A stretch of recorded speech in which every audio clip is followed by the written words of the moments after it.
The doors of perception. Aldous Huxley. If the doors of perception were cleansed, everything would appear to man as it is, infinite.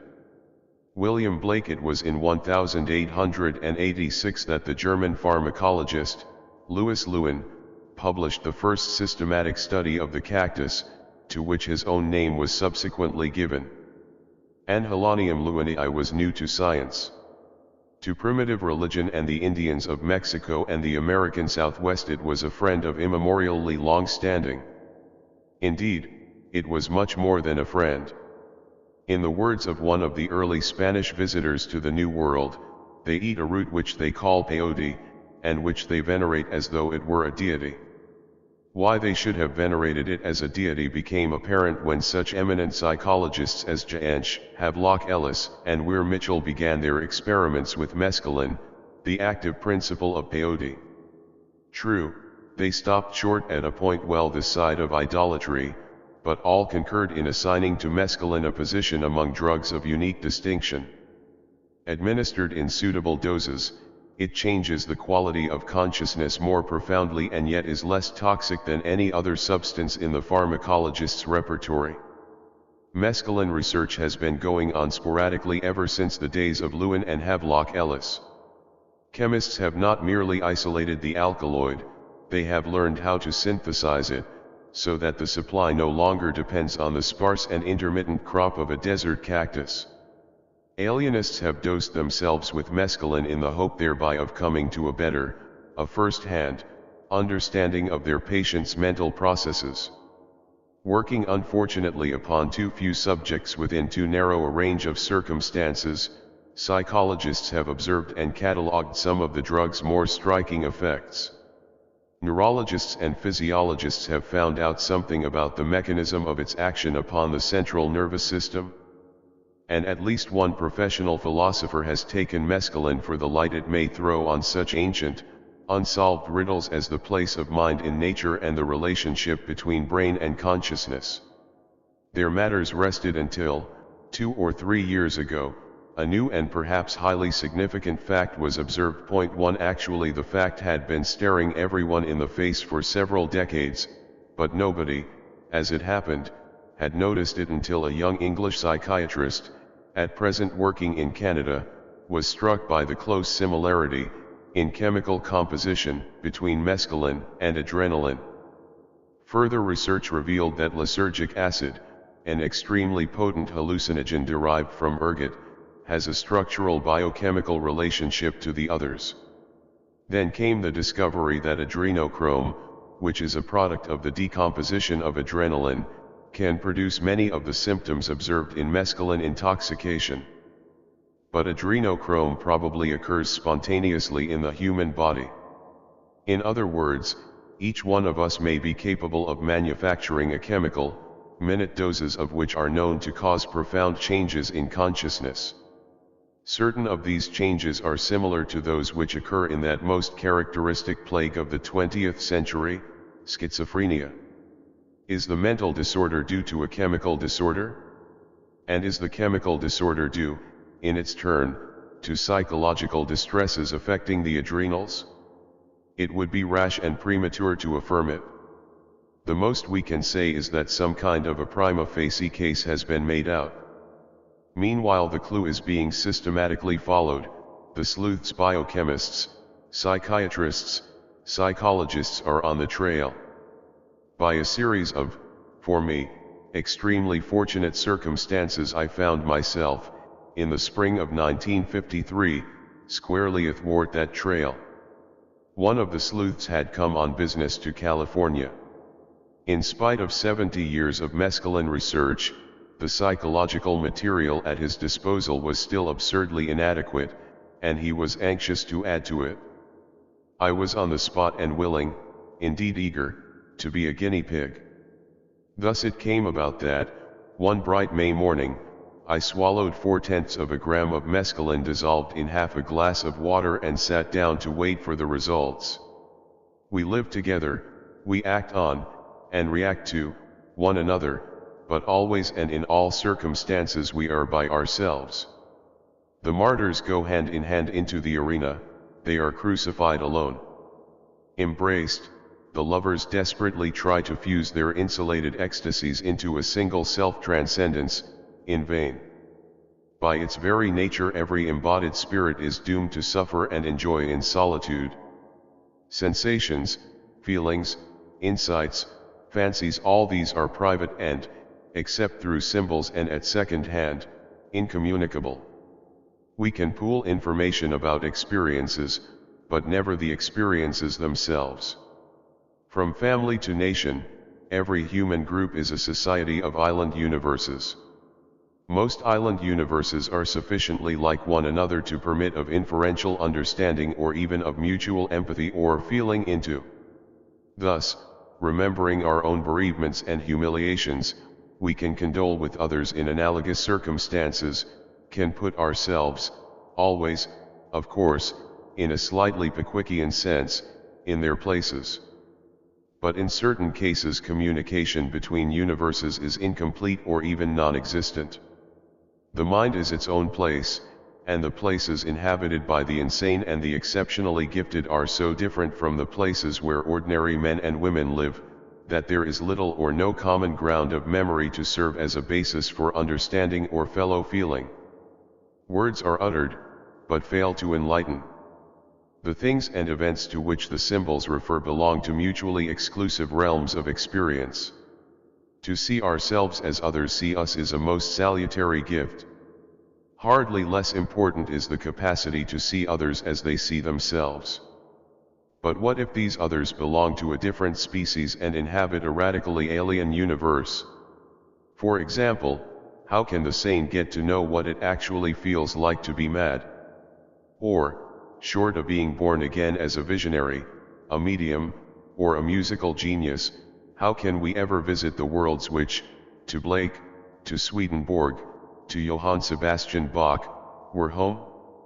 And how can a man at the extreme limits of ectomorphy and cerebrotonia ever put himself in the place of one at the limits of endomorphy and viscerotonia, or, except within certain circumscribed areas, share the feelings of one who stands at the limits of mesomorphy and somatotonia? To the unmitigated behaviorist such questions, I suppose, are meaningless. But for those who theoretically believe what in practice they know to be true, namely, that there is an inside to experience as well as an outside, the problems posed are real problems, all the more grave for being, some completely insoluble, some soluble only in exceptional circumstances and by methods not available to everyone.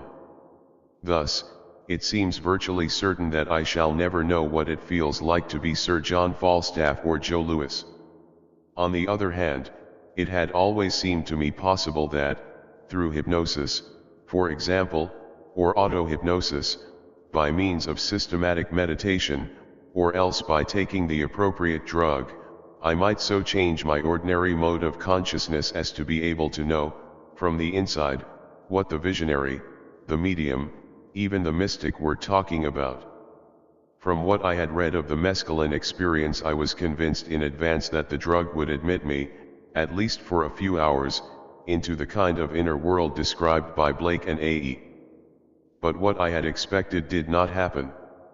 I had expected to lie with my eyes shut, looking at visions of many-colored geometries, of animated architectures, rich with gems and fabulously lovely, of landscapes with heroic figures, of symbolic dramas trembling perpetually on the verge of the ultimate revelation.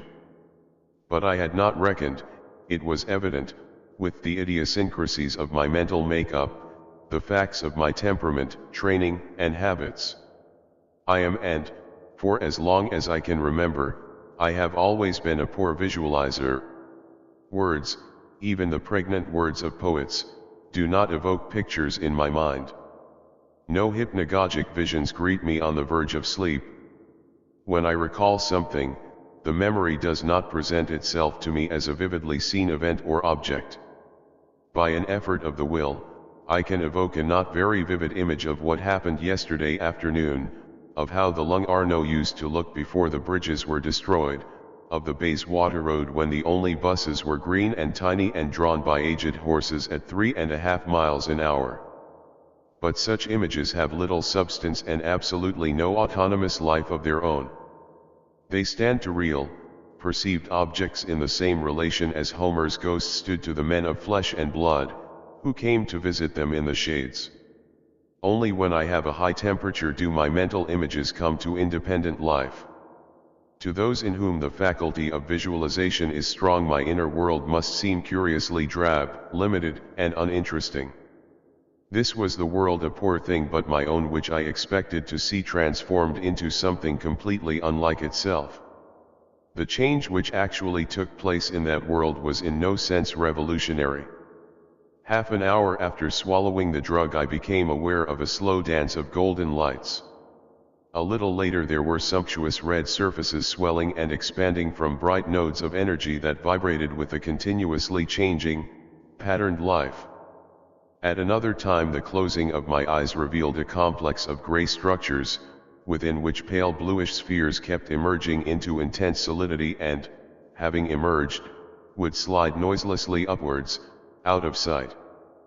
But at no time were there faces or forms of men or animals. I saw no landscapes, no enormous spaces, no magical growth and metamorphosis of buildings, nothing remotely like a drama or a parable. The other world to which mescaline admitted me was not the world of visions, it existed out there, in what I could see with my eyes open. The great change was in the realm of objective fact. What had happened to my subjective universe was relatively unimportant. I took my pill at 11. An hour and a half later, I was sitting in my study, looking intently at a small glass vase. The vase contained only 3 flowers, a full-blown Belai of Portugal rose, shell pink with a hint at every petal's base of a hotter, flamier hue, a large magenta and cream-colored carnation, and, pale purple at the end of its broken stalk, the bold heraldic blossom of an iris. Fortuitous and provisional, the little nosegay broke all the rules of traditional good taste. At breakfast that morning I had been struck by the lively dissonance of its colors. But that was no longer the point. I was not looking now at an unusual flower arrangement. I was seeing what Adam had seen on the morning of his creation, the miracle, moment by moment, of naked existence. "Is it agreeable?" somebody asked.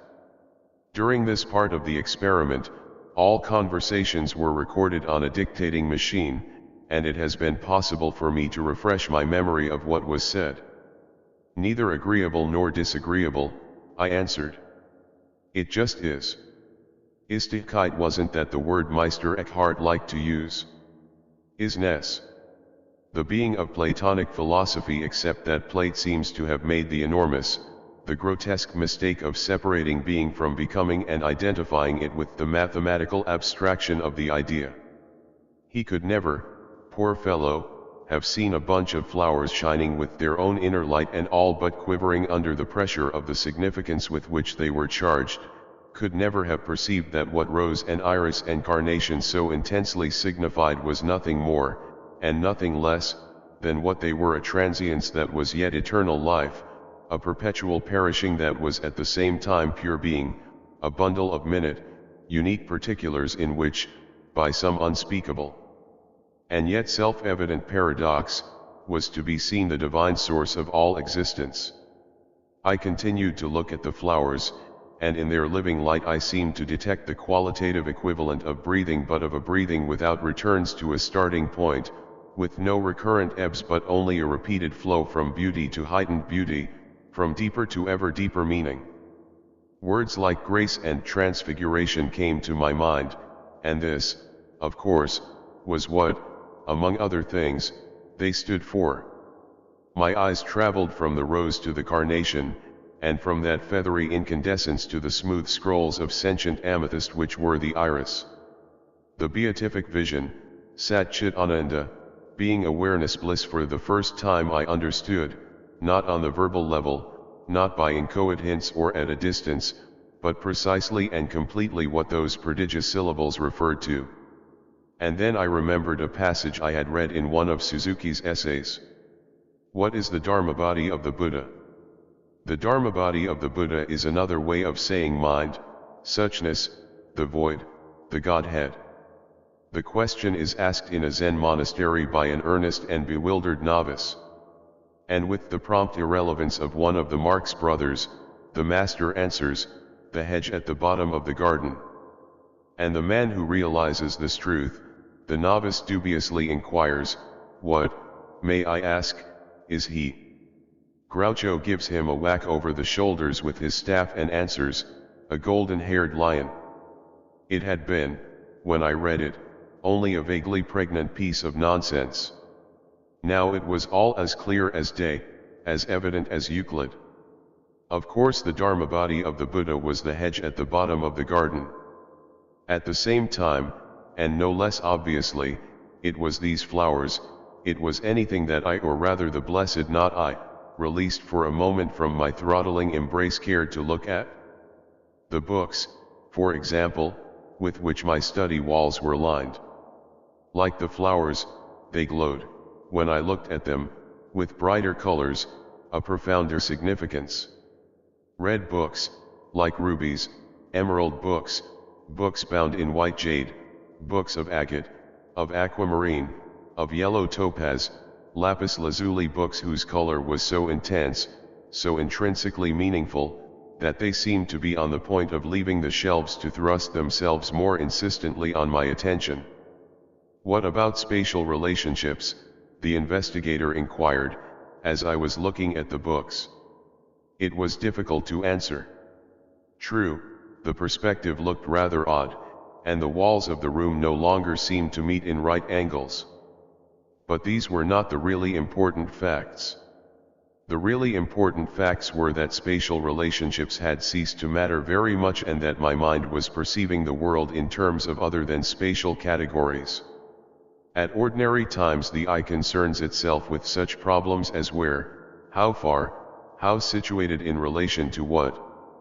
In the mescaline experience the implied questions to which the eye responds are of another order. Place and distance cease to be of much interest. The mind does its perceiving in terms of intensity of existence, profundity of significance, relationships within a pattern. I saw the books, but was not at all concerned with their positions in space. What I noticed, what impressed itself upon my mind, was the fact that all of them glowed with living light, and that in some the glory was more manifest than in others. In this context, position and the three dimensions were beside the point. Not, of course, that the category of space had been abolished. When I got up and walked about, I could do so quite normally, without misjudging the whereabouts of objects. Space was still there, but it had lost its predominance. The mind was primarily concerned, not with measures and locations, but with being and meaning. And along with indifference to space there went an even more complete indifference to time. "There seems to be plenty of it," was all I would answer, when the investigator asked me to say what I felt about time. Plenty of it, but exactly how much was entirely irrelevant. I could, of course, have looked at my watch, but my watch, I knew, was in another universe. My actual experience had been, was still, of an indefinite duration, or alternatively of a perpetual present made up of one continually changing apocalypse. From the books the investigator directed my attention to the furniture. A small typing table stood in the center of the room. Beyond it, from my point of view, was a wicker chair, and beyond that a desk. The three pieces formed an intricate pattern of horizontals, uprights and diagonals, a pattern all the more interesting for not being interpreted in terms of spatial relationships. Table, chair, and desk came together in a composition that was like something by Brock or Juan Gris, a still life recognizably related to the objective world, but rendered without depth, without any attempt at photographic realism. I was looking at my furniture, not as the utilitarian who has to sit on chairs, to write at desks and tables, and not as the cameraman or scientific recorder, but as the pure aesthete whose concern is only with forms and their relationships within the field of vision or the picture space. But as I looked, this purely aesthetic, cubist's eye view gave place to what I can only describe as the sacramental vision of reality. I was back where I had been when I was looking at the flowers, back in a world where everything shone with the inner light, and was infinite in its significance. The legs, for example, of that chair, how miraculous their tubularity, how supernatural their polished smoothness. I spent several minutes, or was it several centuries, not merely gazing at those bamboo legs, but actually being them, or rather being myself in them, or, to be still more accurate, for I was not involved in the case, nor in a certain sense were they, being my not-self in the not-self which was the chair.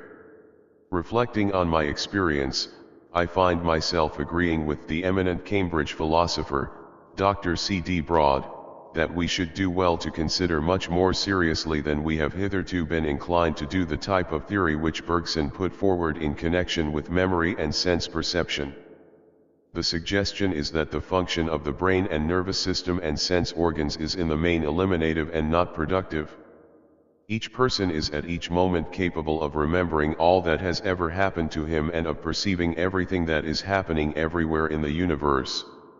The function of the brain and nervous system is to protect us from being overwhelmed and confused by this mass of largely useless and irrelevant knowledge, by shutting out most of what we should otherwise perceive or remember at any moment, and leaving only that very small and special selection which is likely to be practically useful. According to such a theory, each one of us is potentially mind at large. But insofar as we are animals, our business is at all costs to survive. To make biological survival possible, mind at large has to be funneled through the reducing valve of the brain and nervous system. What comes out at the other end is a measly trickle of the kind of consciousness which will help us to stay alive on the surface of this particular planet. To formulate and express the contents of this reduced awareness, man has invented and endlessly elaborated those symbol systems and implicit philosophies which we call languages. Every individual is at once the beneficiary and the victim of the linguistic tradition into which he has been born, the beneficiary inasmuch as language gives access to the accumulated records of other people's experience, the victim insofar as it confirms him in the belief that reduced awareness is the only awareness, and as it bedevils his sense of reality, so that he is all too apt to take his concepts for data, his words for actual things. That which, in the language of religion, is called this world is the universe of reduced awareness, expressed, and, as it were, petrified by language. The various other worlds, with which human beings erratically make contact, are so many elements in the totality of the awareness belonging to mind at large. Most people, most of the time, know only what comes through the reducing valve and is consecrated as genuinely real by the local language. Certain persons, however, seem to be born with a kind of bypass that circumvents the reducing valve.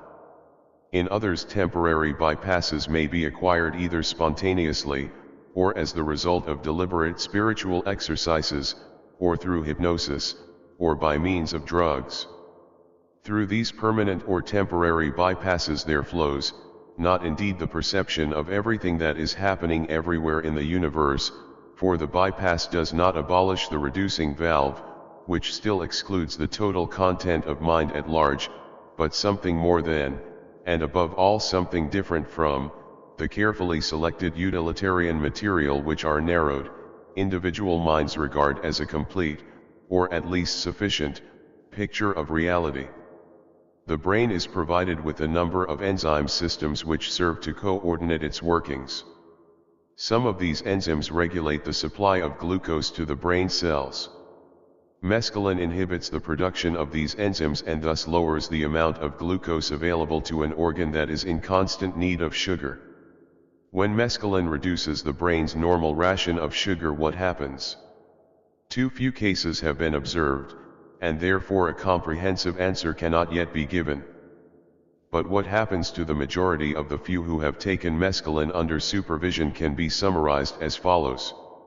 1. The ability to remember and to think straight is little if at all reduced. Listening to the recordings of my conversation under the influence of the drug, I cannot discover that I was then any stupider than I am at ordinary times. 2. visual impressions are greatly intensified and the eye recovers some of the perceptual innocence of childhood, when the sensum was not immediately and automatically subordinated to the concept. Interest in space is diminished and interest in time falls almost to zero. 3. Though the intellect remains unimpaired and though perception is enormously improved, the will suffers a profound change for the worse. The mescaline taker sees no reason for doing anything in particular and finds most of the causes for which, at ordinary times, he was prepared to act and suffer, profoundly uninteresting. He can't be bothered with them, for the good reason that he has better things to think about. 4. These better things may be experienced, as I experienced them, out there, or in here, or in both worlds, the inner and the outer, simultaneously or successively. That they are better seems to be self-evident to all mescaline takers who come to the drug with a sound liver and an untroubled mind. These effects of mescaline are the sort of effects you could expect to follow the administration of a drug having the power to impair the efficiency of the cerebral reducing valve. When the brain runs out of sugar, the undernourished ego grows weak, can't be bothered to undertake the necessary chores, and loses all interest in those spatial and temporal relationships which mean so much to an organism bent on getting on in the world. As mind at large seeps past the no longer watertight valve, all kinds of biologically useless things start to happen. In some cases there may be extrasensory perceptions. Other persons discover a world of visionary beauty. To others again is revealed the glory, the infinite value and meaningfulness of naked existence, of the given, unconceptualized event. In the final stage of egolessness there is an obscure knowledge that all is in all, that all is actually each. This is as near, I take it, as a finite mind can ever come to perceiving everything that is happening everywhere in the universe. In this context, how significant is the enormous heightening, under mescaline, of the perception of color. For certain animals it is biologically very important to be able to distinguish certain hues. But beyond the limits of their utilitarian spectrum, most creatures are completely color blind. Bees, for example, spend most of their time deflowering the fresh virgins of the spring, but, as von Frisch has shown, they can recognize only a very few colors. Man's highly developed color sense is a biological luxury inestimably precious to him as an intellectual and spiritual being, but unnecessary to his survival as an animal. To judge by the adjectives which Homer puts into their mouths, the heroes of the Trojan War hardly excelled the bees in their capacity to distinguish colors. In this respect, at least, mankind's advance has been prodigious. Mescaline raises all colors to a higher power and makes the percipient aware of innumerable fine shades of difference, to which, at ordinary times, he is completely blind. It would seem that, for mind at large, the so-called secondary characters of things are primary. Unlike Locke, it evidently feels that colors are more important, better worth attending to, than masses, positions and dimensions. Like mescaline takers, many mystics perceive supernaturally brilliant colors, not only with the inward eye, but even in the objective world around them. Similar reports are made by psychics and sensitives. There are certain mediums to whom the mescaline taker's brief revelation is a matter, during long periods, of daily and hourly experience. From this long but indispensable excursion into the realm of theory, we may now return to the miraculous facts. 4 bamboo chair legs in the middle of a room. Like Wordsworth's daffodils, they brought all manner of wealth, the gift, beyond price, of a new direct insight into the very nature of things, together with a more modest treasure of understanding in the field, especially, of the arts. A rose is a rose is a rose. But these chair legs were Saint Michael and all angels. 4 or 5 hours after the event, when the effects of a cerebral sugar shortage were wearing off, I was taken for a little tour of the city, which included a visit, towards sundown, to what is modestly claimed to be the world's biggest drug store. At the back of the WBDS, among the toys, the greeting cards and the comics, stood a row, surprisingly enough, of art books. I picked up the first volume that came to hand. It was on Van Gogh, and the picture at which the book opened was the chair, that astounding portrait of a ding and sich, which the mad painter saw, with a kind of adoring terror, and tried to render on his canvas. But it was a task to which the power even of genius proved wholly inadequate. The chair Van Gogh had seen was obviously the same in essence as the chair I had seen. But, though incomparably more real than the chairs of ordinary perception, the chair in his picture remained no more than an unusually expressive symbol of the fact. The fact had been manifested suchness, this was only an emblem.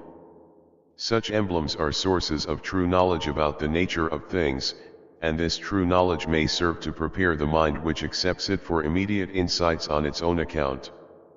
But that is all. However expressive, symbols can never be the things they stand for. It would be interesting, in this context, to make a study of the works of art available to the great knowers of suchness. What sort of pictures did Eckhart look at? What sculptures and paintings played a part in the religious experience of St. John of the Cross, of Hakuin, of Huineng, of William Law? The questions are beyond my power to answer, but I strongly suspect that most of the great knowers of suchness paid very little attention to art, some refusing to have anything to do with it at all, others being content with what a critical eye would regard as second-rate, or even tenth-rate, works. To a person whose transfigured and transfiguring mind can see the all in every this, the first-rateness or tenth-rateness of even a religious painting will be a matter of the most sovereign indifference. Art, I suppose, is only for beginners, or else for those resolute dead-enders, who have made up their minds to be content with the ersatz of suchness, with symbols rather than with what they signify, with the elegantly composed recipe in lieu of actual dinner. I returned the Van Gogh to its rack and picked up the volume standing next to it. It was a book on Botticelli. I turned the pages. The Birth of Venus, never one of my favorites. Mars and Venus, that loveliness so passionately denounced by poor Ruskin at the height of his long-drawn sexual tragedy. The marvelously rich and intricate calumny of Apelles. And then a somewhat less familiar and not very good picture, Judith. My attention was arrested and I gazed in fascination, not at the pale neurotic heroine or her attendant, not at the victim's hairy head or the vernal landscape in the background, but at the purplish silk of Judith's pleated bodice and long wind-blown skirts. This was something I had seen before, seen that very morning, between the flowers and the furniture, when I looked down by chance, and went on passionately staring by choice, at my own crossed legs. Those folds in the trousers, what a labyrinth of endlessly significant complexity. And the texture of the grey flannel, how rich, how deeply, mysteriously sumptuous. And here they were again, in Botticelli's picture. Civilized human beings wear clothes, therefore there can be no portraiture, no mythological or historical storytelling without representations of folded textiles.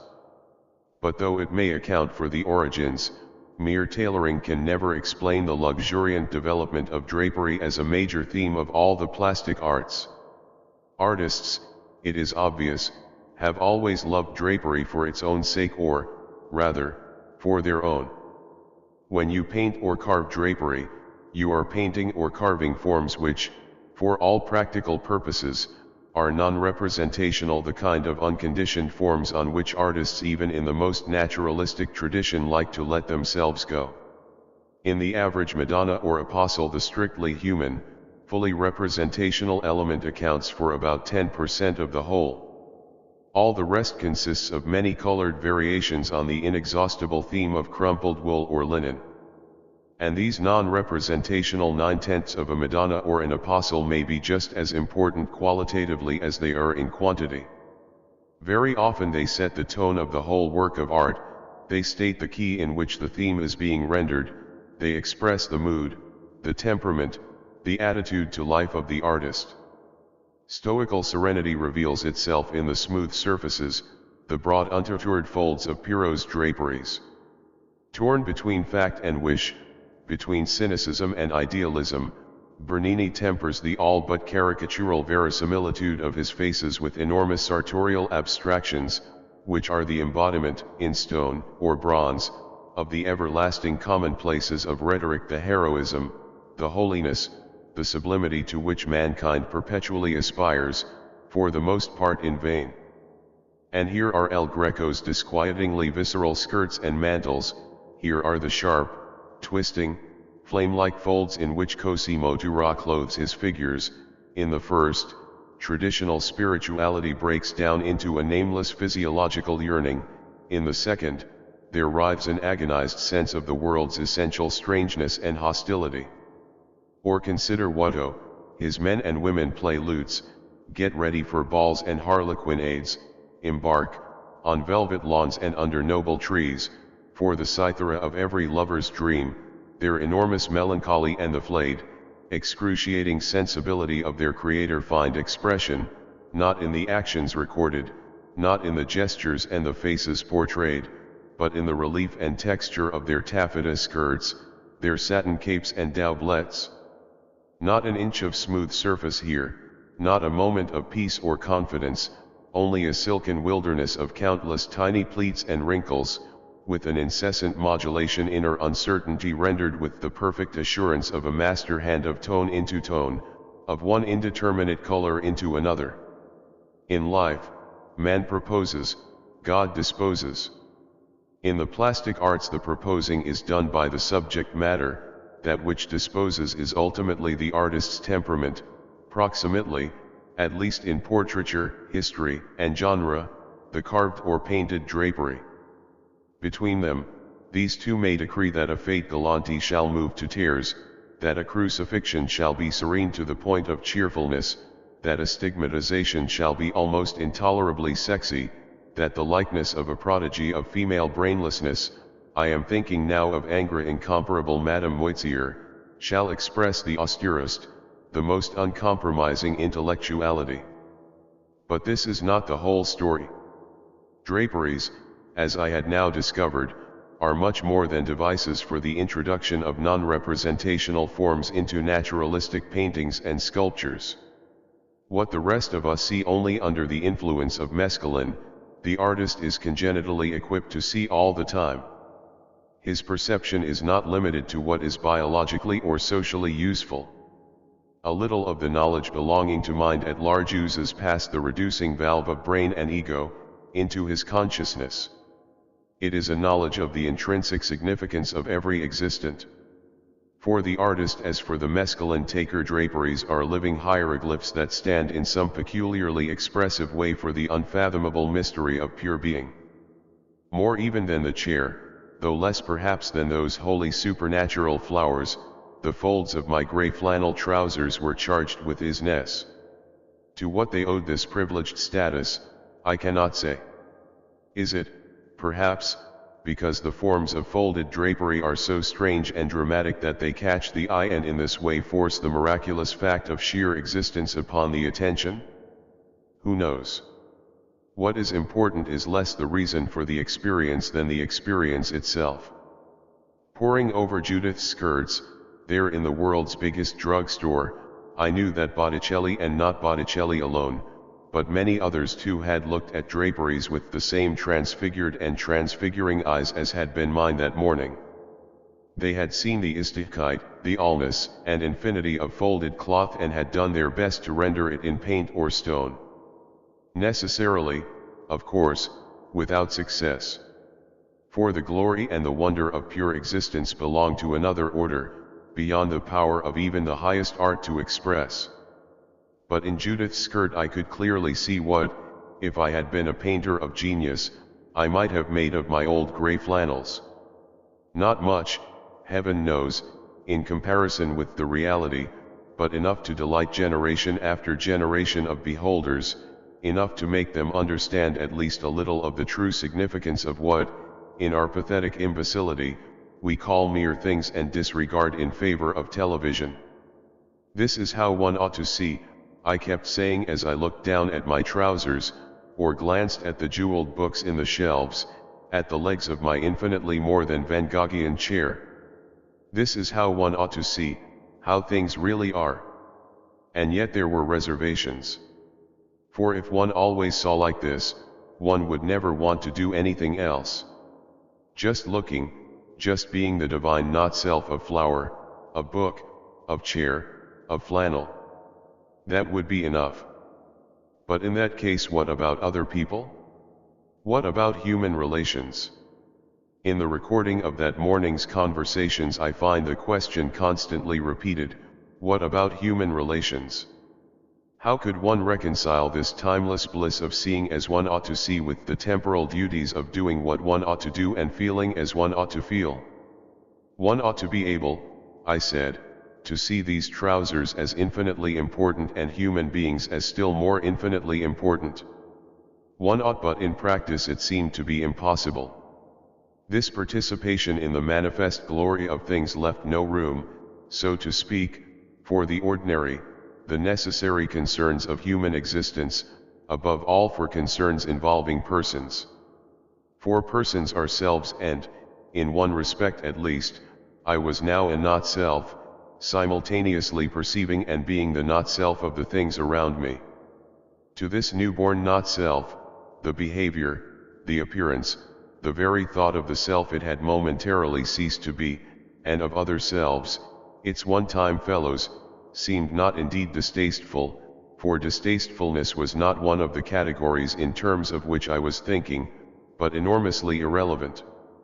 Compelled by the investigator to analyze and report on what I was doing, and how I longed to be left alone with eternity in a flower, infinity in four chair legs and the absolute in the folds of a pair of flannel trousers, I realized that I was deliberately avoiding the eyes of those who were with me in the room, deliberately refraining from being too much aware of them. One was my wife, the other a man I respected and greatly liked, but both belonged to the world from which, for the moment, mescaline had delivered me, a world of selves, of time, of moral judgments and utilitarian considerations, the world, and it was this aspect of human life which I wished, above all else, to forget, of self-assertion, of cocksureness, of overvalued words and idolatrously worshipped notions. At this stage of the proceedings I was handed a large colored reproduction of the well-known self-portrait by Cézanne, the head and shoulders of a man in a large straw hat, red-cheeked, red-lipped, with rich black whiskers and a dark unfriendly eye.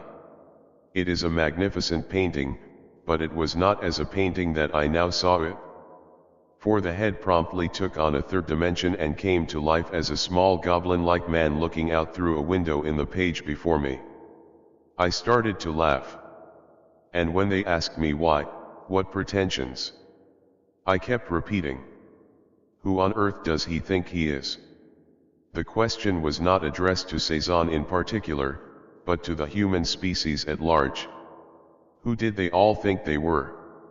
It's like Arnold Bennett in the Dolomites, I said, suddenly remembering a scene, happily immortalized in a snapshot, of A.B., some 4 or 5 years before his death, toddling along a wintry road at Cortina d'Ampezzo. Around him lay the virgin snow, in the background was a more than Gothic aspiration of red crags.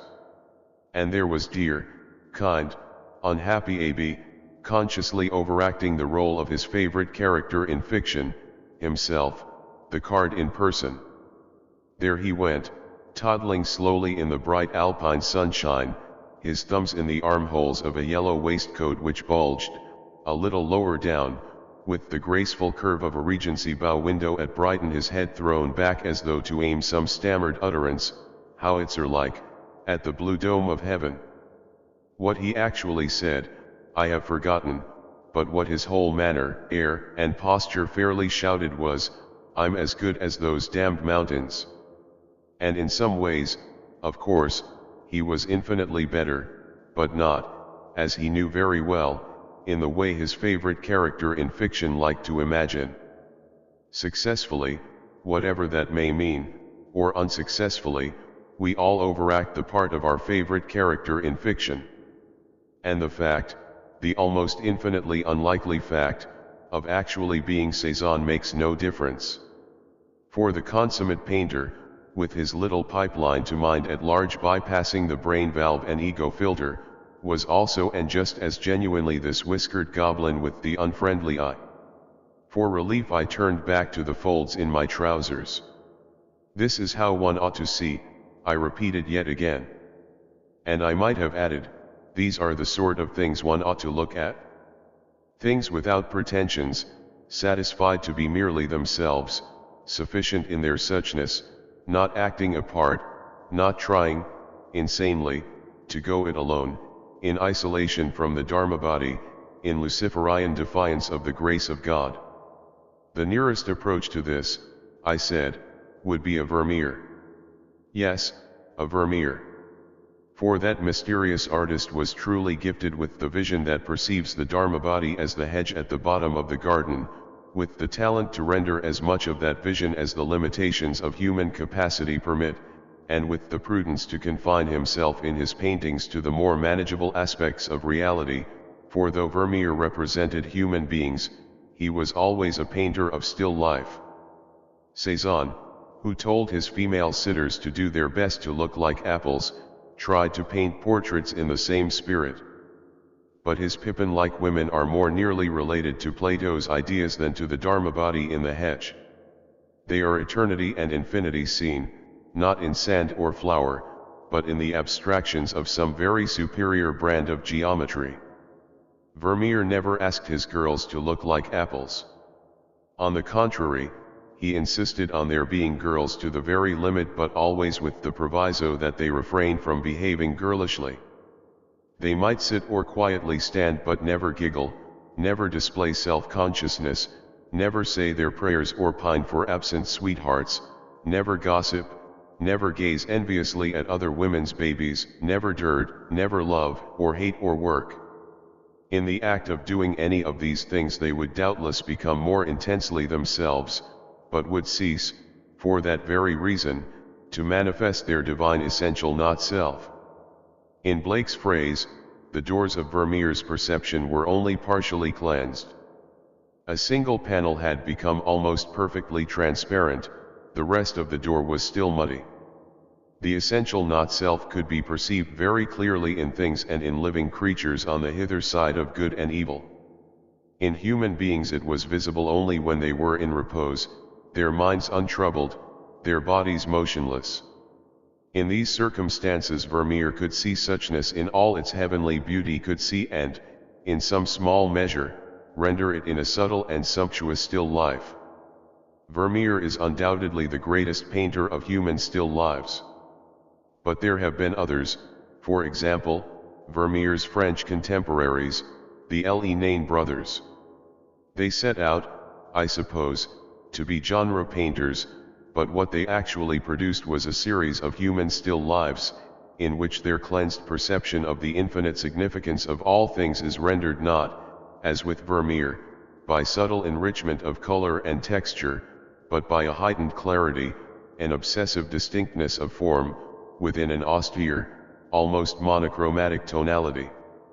In our own day we have had Vuillard, the painter, at his best, of unforgettably splendid pictures of the Dharma body manifested in a bourgeois bedroom, of the absolute blazing away in the midst of some stockbroker's family in a suburban garden, taking tea. Ce qui fait que ancien bandagiste renie le comptoir dont le fast allocate les passants c'est son jardin d'auteuil, ou, vos de tout ensens les ignes ont l'air d'être en tol verni. For Laurentale laid the spectacle was merely obscene. But if the retired rubber goods merchant had sat still enough, Vuillard would have seen in him only the Dharma body, would have painted, in the zinnias, the goldfish pool, the villa's Moorish tower and Chinese lanterns, a corner of Eden before the fall. But meanwhile my question remained unanswered. How was this cleansed perception to be reconciled with a proper concern with human relations, with the necessary chores and duties, to say nothing of charity and practical compassion? The age-old debate between the actives and the contemplatives was being renewed, so far as I was concerned, with an unprecedented poignancy. For until this morning I had known contemplation only in its humbler, its more ordinary forms, as discursive thinking, as a rapt absorption in poetry or painting or music, as a patient waiting upon those inspirations, without which even the prosiest writer cannot hope to accomplish anything, as occasional glimpses, in nature, of Wordsworth's something far more deeply interfused, as systematic silence leading, sometimes, to hints of an obscure knowledge. But now I knew contemplation at its height. At its height, but not yet in its fullness. For in its fullness the way of Mary includes the way of Martha and raises it, so to speak, to its own higher power. Mescaline opens up the way of Mary, but shuts the door on that of Martha. It gives access to contemplation, but to a contemplation that is incompatible with action and even with the will to action, the very thought of action. In the intervals between his revelations the mescaline taker is apt to feel that, though in one way everything is supremely as it should be, in another there is something wrong. His problem is essentially the same as that which confronts the quietist, the arhat, and, on another level, the landscape painter and the painter of human still lives. Mescaline can never solve that problem, it can only pose it, apocalyptically, for those to whom it had never before presented itself. The full and final solution can be found only by those who are prepared to implement the right kind of Weltanschauung by means of the right kind of behavior and the right kind of constant and unstrained alertness. Over against the quietist stands the active contemplative, the saint, the man who, in Eckhart's phrase, is ready to come down from the seventh heaven in order to bring a cup of water to his sick brother. Over against the arhat, retreating from appearances into an entirely transcendental nirvana, stands the bodhisattva, for whom suchness and the world of contingencies are one, and for whose boundless compassion every one of those contingencies is an occasion not only for transfiguring insight, but also for the most practical charity. And in the universe of art, over against Vermeer and the other painters of human still lives, over against the masters of Chinese and Japanese landscape painting, over against Constable and Turner, against Sisley and Seurat and Cezanne, stands the all-inclusive art of Rembrandt. These are enormous names, inaccessible eminences. For myself, on this memorable May morning, I could only be grateful for an experience which had shown me, more clearly than I had ever seen it before, the true nature of the challenge and the completely liberating response. Let me add, before we leave this subject, that there is no form of contemplation, even the most quietistic, which is without its ethical values. Half at least of all morality is negative and consists in keeping out of mischief. The Lord's Prayer is less than 50 words long, and 6 of those words are devoted to asking God not to lead us into temptation.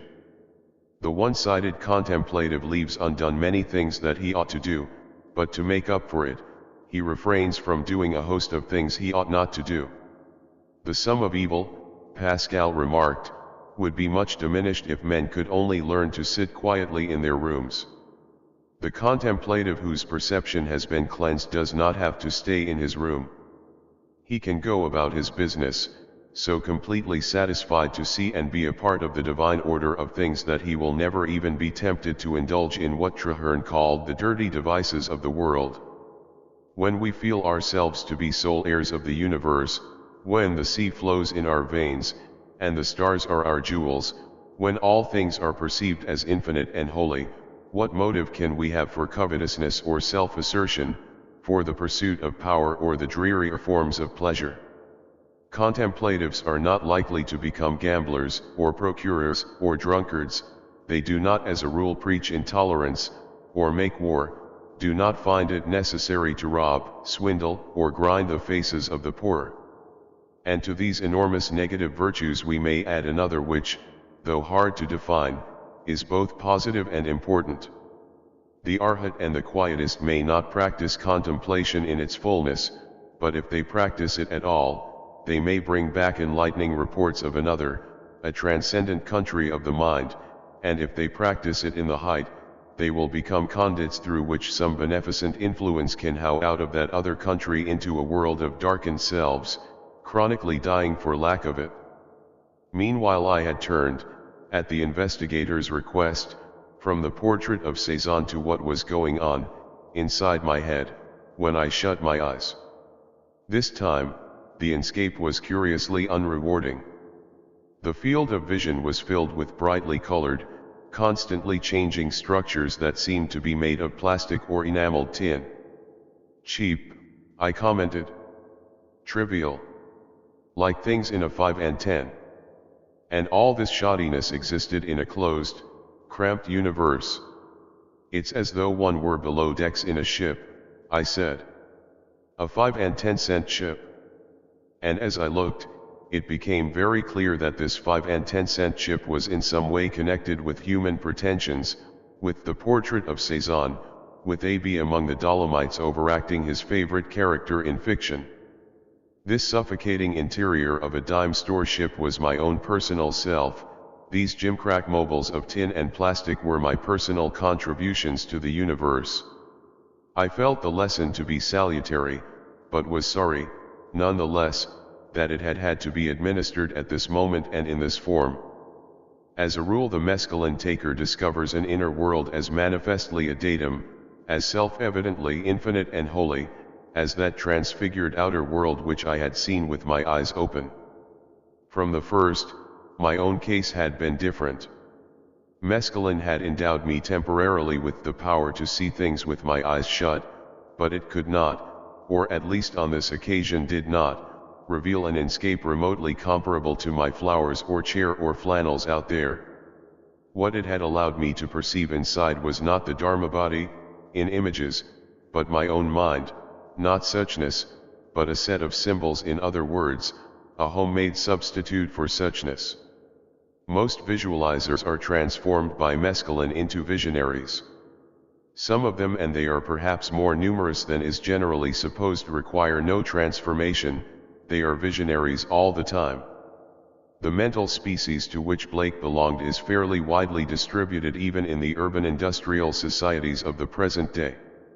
The poet-artist's uniqueness does not consist in the fact that, to quote from his descriptive catalogue, he actually saw those wonderful originals called in the sacred scriptures the cherubim. It does not consist in the fact that these wonderful originals seen in my visions, were some of them 100 feet in height, all containing mythological and recondite meaning. It consists solely in his ability to render, in words or, somewhat less successfully, in line and color, some hint at least of a not excessively uncommon experience. The untalented visionary may perceive an inner reality no less tremendous, beautiful, and significant than the world beheld by Blake, but he lacks altogether the ability to express, in literary or plastic symbols, what he has seen. From the records of religion and the surviving monuments of poetry and the plastic arts, it is very plain that, at most times and in most places, men have attached more importance to the escape than to objective existence, have felt that what they saw with their eyes shut possessed a spiritually higher significance than what they saw with their eyes open. The reason? Familiarity breeds contempt, and how to survive is a problem ranging in urgency from the chronically tedious to the excruciating. The outer world is what we wake up to every morning of our lives, is the place where, willy-nilly, we must try to make our living. In the inner world there is neither work nor monotony. We visit it only in dreams and musings, and its strangeness is such that we never find the same world on two successive occasions. What wonder, then, if human beings in their search for the divine have generally preferred to look within? Generally, but not always. In their art no less than in their religion, the Taoists and the Zen Buddhists look beyond visions to the void, and through the void at the 10,000 things of objective reality. Because of their doctrine of the Word made flesh, Christians should have been able, from the first, to adopt a similar attitude towards the universe around them. But because of the doctrine of the fall, they found it very hard to do so. as recently as 300 years ago an expression of thoroughgoing world denial and even world condemnation was both orthodox and comprehensible. We should feel wonder at nothing at all in nature except only the incarnation of Christ. In the 17th century, Lallemant's phrase seemed to make sense. Today it has the ring of madness. In China the rise of landscape painting to the rank of a major art form took place about 1000, in Japan about 600 and in Europe about 300 years ago. The equation of Dharma body with hedge was made by those Zen masters, who wedded Taoist naturalism with Buddhist transcendentalism. It was, therefore, only in the Far East that landscape painters consciously regarded their art as religious. In the West religious painting was a matter of portraying sacred personages, of illustrating hallowed texts. Landscape painters regarded themselves as secularists. Today we recognize in Seurat one of the supreme masters of what may be called mystical landscape painting. And yet this man who was able, more effectively than any other, to render the one in the many, became quite indignant when somebody praised him for the poetry of his work. I merely apply the system, he protested. In other words, he was merely a pointillist and, in his own eyes, nothing else. A similar anecdote is told of John Constable. One day towards the end of his life, Blake met Constable at Hampstead and was shown one of the younger artist's sketches. In spite of his contempt for naturalistic art, the old visionary knew a good thing when he saw it, except of course, when it was by Rubens. "This is not drawing," he cried, "this is inspiration." "I had meant it to be drawing," was Constable's characteristic answer. Both men were right. It was drawing, precise and veracious, and at the same time it was inspiration of an order at least as high as Blake's. The pine trees on the heath had actually been seen as identical with the Dharma body. The sketch was a rendering, necessarily imperfect but still profoundly impressive, of what a cleansed perception had revealed to the open eyes of a great painter. From a contemplation, in the tradition of Wordsworth and Whitman, of the Dharma body as hedge, and from visions, such as Blake's, of the wonderful originals within the mind, contemporary poets have retreated into an investigation of the personal, as opposed to the more than personal, subconscious, and to a rendering, in highly abstract terms, not of the given, objective fact, but of mere scientific and theological notions. And something similar has happened in the held of painting, where we have witnessed a general retreat from landscape, the predominant art form of the 19th century.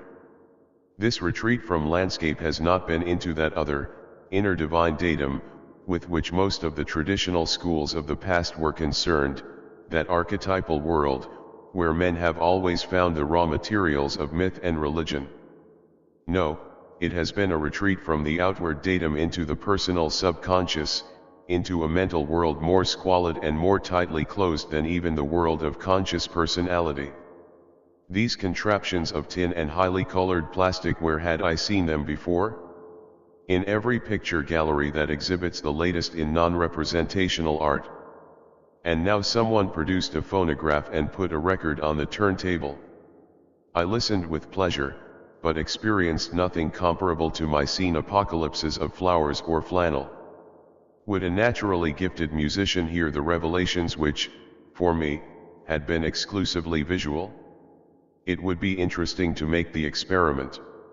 Meanwhile, though not transfigured, though retaining its normal quality and intensity, the music contributed not a little to my understanding of what had happened to me and of the wider problems which those happenings had raised. Instrumental music, oddly enough, left me rather cold. Mozart's C minor piano concerto was interrupted after the first movement, and a recording of some madrigals by Gesualdo took its place. "These voices," I said appreciatively, "these voices, they're a kind of bridge back to the human world." And a bridge they remained even while singing the most startlingly chromatic of the Mad Prince's compositions. Through the uneven phrases of the madrigals, the music pursued its course, never sticking to the same key for 2 bars together.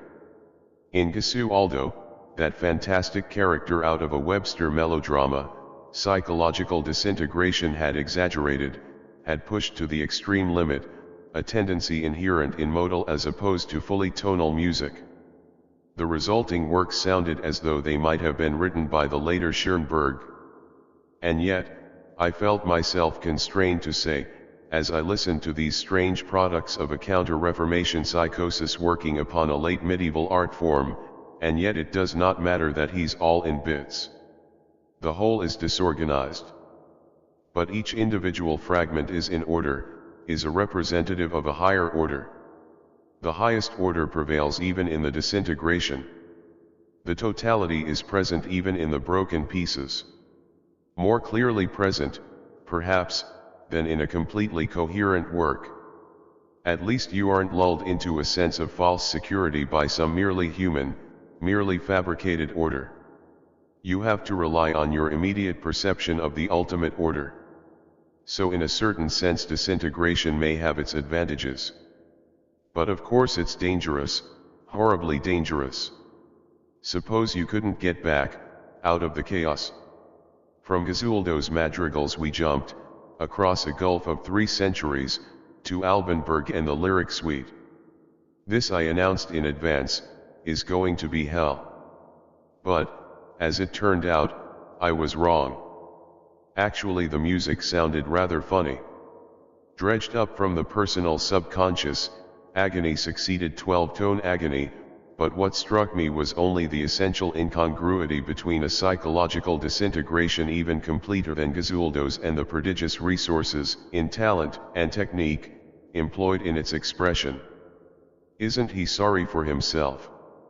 I commented with a derisive lack of sympathy. And then, Katzenmusik learned Katzenmusik.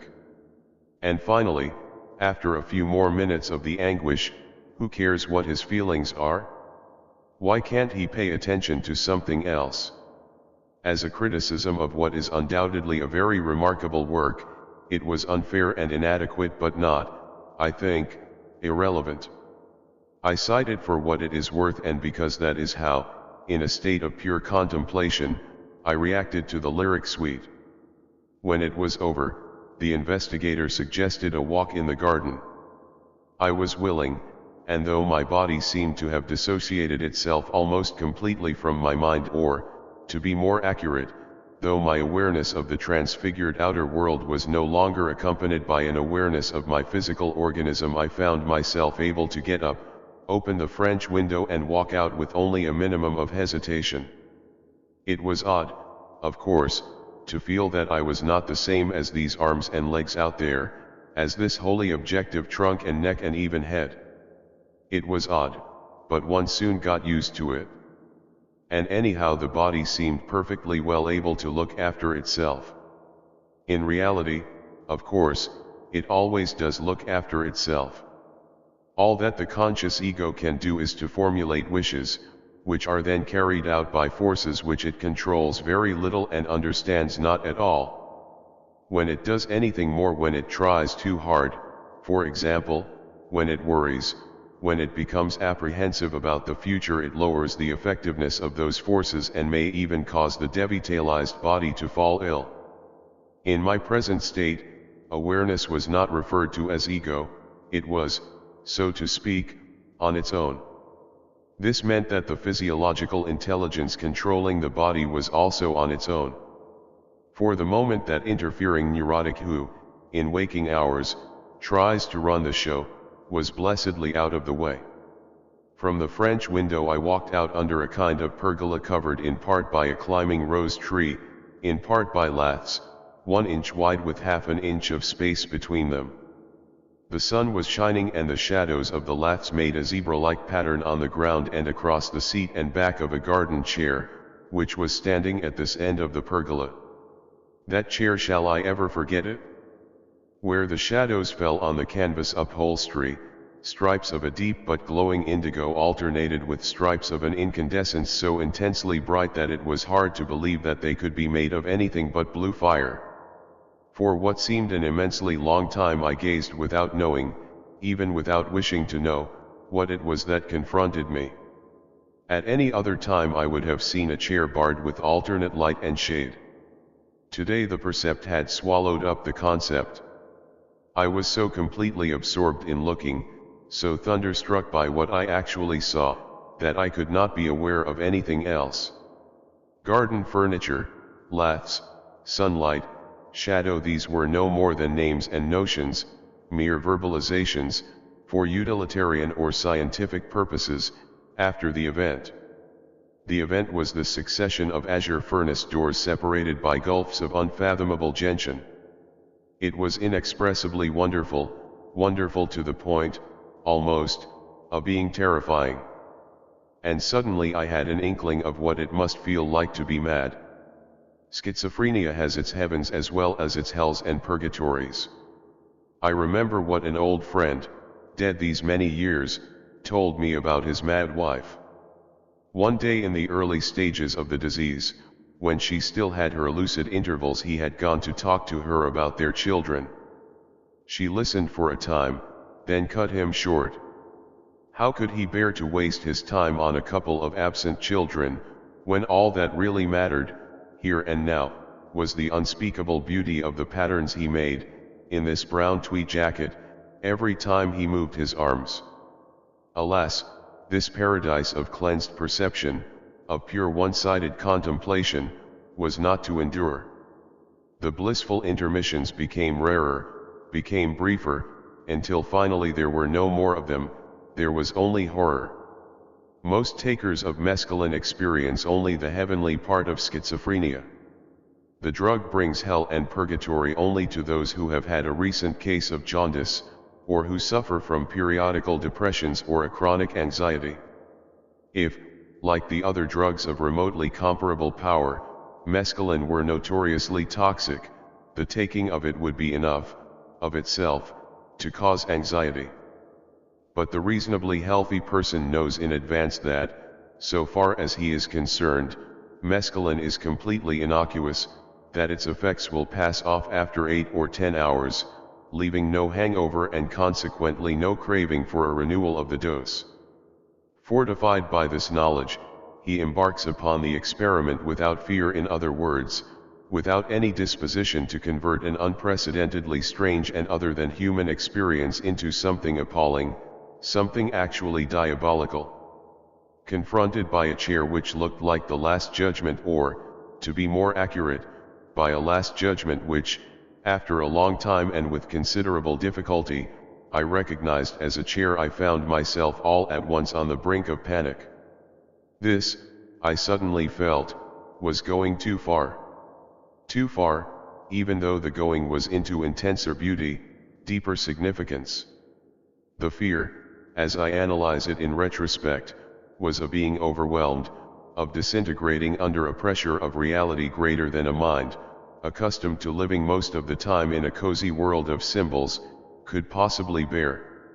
The literature of religious experience abounds in references to the pains and terrors overwhelming those who have come, too suddenly, face to face with some manifestation of the mysterium tremendum. In theological language, this fear is due to the incompatibility between man's egotism and the divine purity, between man's self-aggravated separateness and the infinity of God. Following Boma and William Law, we may say that, by unregenerate souls, the divine light at its full blaze can be apprehended only as a burning, purgatorial fire. An almost identical doctrine is to be found in the Tibetan Book of the Dead, where the departed soul is described as shrinking in agony from the pure light of the void, and even from the lesser, tempered lights, in order to rush headlong into the comforting darkness of selfhood as a reborn human being, or even as a beast, an unhappy ghost, a denizen of hell. Anything rather than the burning brightness of unmitigated reality, anything. The schizophrenic is a soul not merely unregenerate, but desperately sick into the bargain.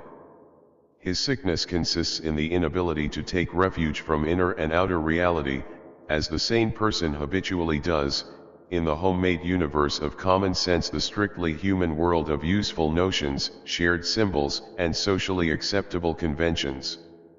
The schizophrenic is like a man permanently under the influence of mescaline, and therefore unable to shut off the experience of a reality which he is not holy enough to live with, which he cannot explain away because it is the most stubborn of primary facts, and which, because it never permits him to look at the world with merely human eyes, scares him into interpreting its unremitting strangeness, its burning intensity of significance, as the manifestations of human or even cosmic malevolence. Calling for the most desperate countermeasures, from murderous violence at one end of the scale to catatonia, or psychological suicide, at the other. And once embarked upon the downward, the infernal road, one would never be able to stop. That, now, was only too obvious. If you started in the wrong way, I said in answer to the investigators' questions, everything that happened would be a proof of the conspiracy against you.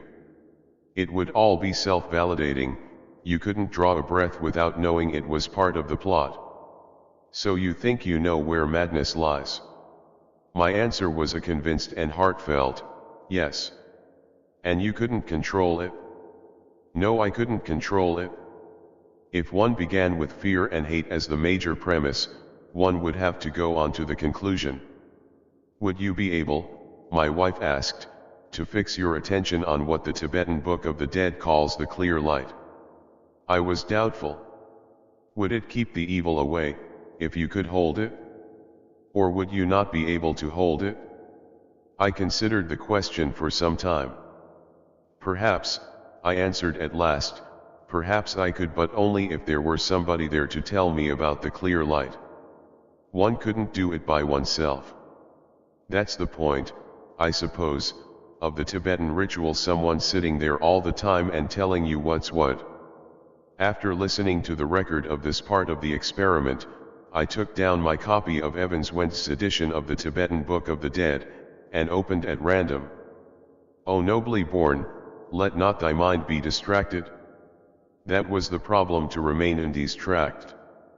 Undistracted by the memory of past sins, by imagined pleasure, by the bitter aftertaste of old wrongs and humiliations, by all the fears and hates and cravings that ordinarily eclipse the light. What those Buddhist monks did for the dying and the dead, might not the modern psychiatrist do for the insane? Let there be a voice to assure them, by day and even while they are asleep, that in spite of all the terror, all the bewilderment and confusion, the ultimate reality remains unshakably itself and is of the same substance as the inner light of even the most cruelly tormented mind. By means of such devices as recorders, clock-controlled switches, public address systems and pillow speakers, it should be very easy to keep the inmates of even an understaffed institution constantly reminded of this primordial fact. Perhaps a few of the lost souls might in this way be helped to win some measure of control over the universe at once beautiful and appalling, but always other than human, always totally incomprehensible, in which they find themselves condemned to live. None too soon, I was steered away from the disquieting splendors of my garden chair. Drooping in green parabolas from the hedge, the ivy fronds shone with a kind of glassy, jade-like radiance. A moment later a clump of red-hot pokers, in full bloom, had exploded into my field of vision. So passionately alive that they seemed to be standing on the very brink of utterance, the flowers strained upwards into the blue. Like the chair under the laths, they protected too much. I looked down at the leaves and discovered a cavernous intricacy of the most delicate green lights and shadows, pulsing with undecipherable mystery. Roses, the flowers are easy to paint, the leaves difficult. Shiki's haiku, which I quote in R.H. Blyth's translation, expresses, by indirection, exactly what I then felt: the excessive, the too obvious glory of the flowers, as contrasted with the subtler miracle of their foliage. We walked out into the street. A large pale blue automobile was standing at the curb. At the sight of it, I was suddenly overcome by enormous merriment. What complacency, what an absurd self-satisfaction beamed from those bulging surfaces of glossiest enamel. Man had created the thing in his own image, or rather in the image of his favorite character in fiction. I laughed till the tears ran down my cheeks. We re-entered the house. A meal had been prepared. Somebody, who was not yet identical with myself, fell to with ravenous appetite. From a considerable distance and without much interest, I looked on. When the meal had been eaten, we got into the car and went for a drive. The effects of the mescaline were already on the decline, but the flowers in the garden still trembled on the brink of being supernatural. The pepper trees and carobs along the side streets still manifestly belonged to some sacred grove. Eden alternated with Dodona, Yggdrasil with the mystic rose. And then, abruptly, we were at an intersection, waiting to cross Sunset Boulevard. Before us the cars were rolling by in a steady stream, thousands of them, all bright and shiny like an advertiser's dream and each more ludicrous than the last. Once again I was convulsed with laughter.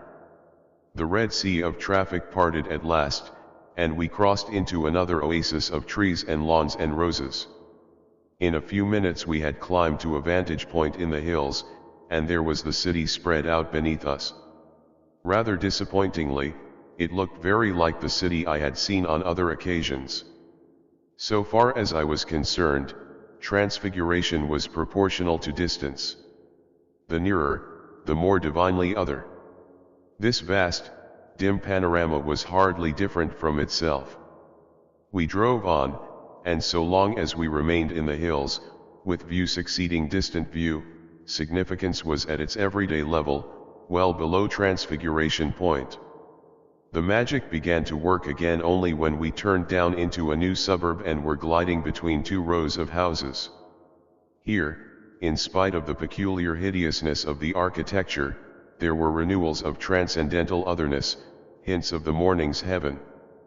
Brick chimneys and green composition roofs glowed in the sunshine, like fragments of the New Jerusalem.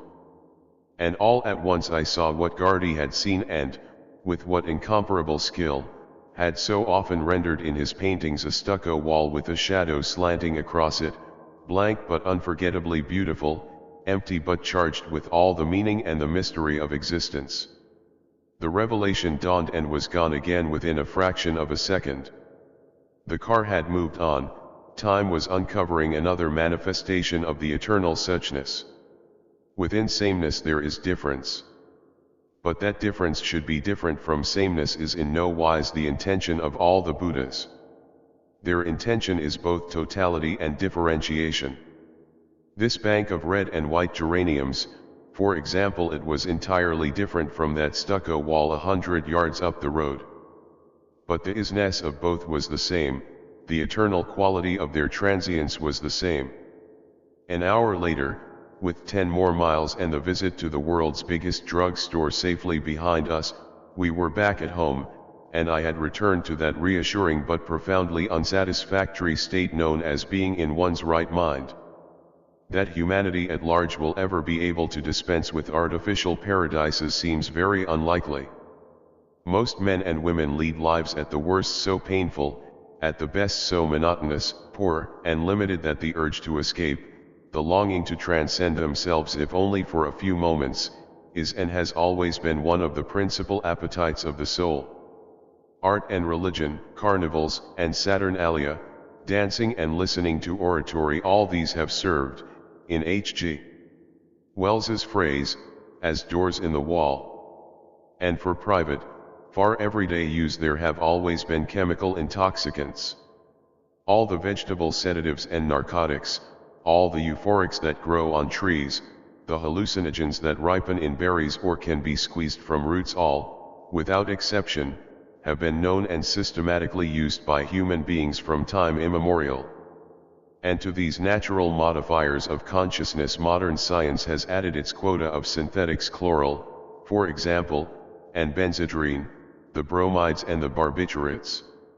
Most of these modifiers of consciousness cannot now be taken except under doctor's orders, or else illegally and at considerable risk. For unrestricted use the West has permitted only alcohol and tobacco. All the other chemical doors in the wall are labeled dope, and their unauthorized takers are fiends. We now spend a good deal more on drink and smoke than we spend on education. This, of course, is not surprising. The urge to escape from selfhood and the environment is in almost everyone almost all the time. The urge to do something for the young is strong only in parents, and in them only for the few years during which their children go to school. Equally unsurprising is the current attitude towards drink and smoke. In spite of the growing army of hopeless alcoholics, in spite of the hundreds of thousands of persons annually maimed or killed by drunken drivers, popular comedians still crack jokes about alcohol and its addicts. And in spite of the evidence linking cigarettes with lung cancer, practically everybody regards tobacco smoking as being hardly less normal and natural than eating. From the point of view of the rationalist utilitarian, this may seem odd. For the historian, it is exactly what you would expect. A firm conviction of the material reality of hell never prevented medieval Christians from doing what their ambition, lust, or covetousness suggested. Lung cancer, traffic accidents, and the millions of miserable and misery-creating alcoholics are facts even more certain than was, in Dante's day, the fact of the Inferno. But all such facts are remote and unsubstantial compared with the near, felt fact of a craving, here and now, for release or sedation, for a drink or a smoke. Ours is the age, among other things, of the automobile and of rocketing population. Alcohol is incompatible with safety on the roads, and its production, like that of tobacco, condemns to virtual sterility many millions of acres of the most fertile soil. The problems raised by alcohol and tobacco cannot, it goes without saying, be solved by prohibition. The universal and ever-present urge to self-transcendence is not to be abolished by slamming the currently popular doors in the wall. The only reasonable policy is to open other, better doors in the hope of inducing men and women to exchange their old bad habits for new and less harmful ones. Some of these other, better doors will be social and technological in nature, others religious or psychological, others dietetic, educational, athletic. But the need for frequent chemical vacations from intolerable selfhood and repulsive surroundings will undoubtedly remain. What is needed is a new drug which will relieve and console our suffering species without doing more harm in the long run than it does good in the short. Such a drug must be potent in minute doses and synthesizable. If it does not possess these qualities, its production, like that of wine, beer, spirits, and tobacco, will interfere with the raising of indispensable food and fibers. It must be less toxic than opium or cocaine, less likely to produce undesirable social consequences than alcohol or the barbiturates, less inimical to heart and lungs than the tars and nicotine of cigarettes. And, on the positive side, it should produce changes in consciousness more interesting, more intrinsically valuable than mere sedation or dreaminess, delusions of omnipotence or release from inhibition. To most people, mescaline is almost completely innocuous. Unlike alcohol, it does not drive the taker into the kind of uninhibited action which results in brawls, crimes of violence and traffic accidents. A man under the influence of mescaline quietly minds his own business. Moreover, the business he minds is an experience of the most enlightening kind, which does not have to be paid for, and this is surely important, by a compensatory hangover. Of the long-range consequences of regular mescaline taking we know very little. The Indians who consume peyote buttons do not seem to be physically or morally degraded by the habit. However, the available evidence is still scarce and sketchy. Point 2 Although obviously superior to cocaine, opium, alcohol, and tobacco, mescaline is not yet the ideal drug. Along with the happily transfigured majority of mescaline takers, there is a minority that finds in the drug only hell or purgatory. Moreover, for a drug that is to be used, like alcohol, for general consumption, its effects last for an inconveniently long time. But chemistry and physiology are capable nowadays of practically anything. If the psychologists and sociologists will define the ideal, the neurologists and pharmacologists can be relied upon to discover the means whereby that ideal can be realized, or at least, for perhaps this kind of ideal can never, in the very nature of things, be fully realized, more nearly approached than in the wine-bibbing past, the whiskey drinking, marijuana smoking and barbiturate swallowing present. The urge to transcend self-conscious selfhood is, as I have said, a principal appetite of the soul. When, for whatever reason, men and women fail to transcend themselves by means of worship, good works and spiritual exercises, they are apt to resort to religion's chemical surrogates, alcohol and goof pills in the modern West, alcohol and opium in the East, hashish in the Mohammedan world, alcohol and marijuana in Central America, alcohol and coca in the Andes, alcohol and the barbiturates in the more up-to-date regions of South America. In Poison Sakers, Ivirus's Divines, Philippe de Felice has written at length and with a wealth of documentation on the immemorial connection between religion and the taking of drugs. Here, in summary or in direct quotation, are his conclusions. The employment for religious purposes of toxic substances is extraordinarily widespread. The practices studied in this volume can be observed in every region of the earth, among primitives no less than among those who have reached a high pitch of civilization.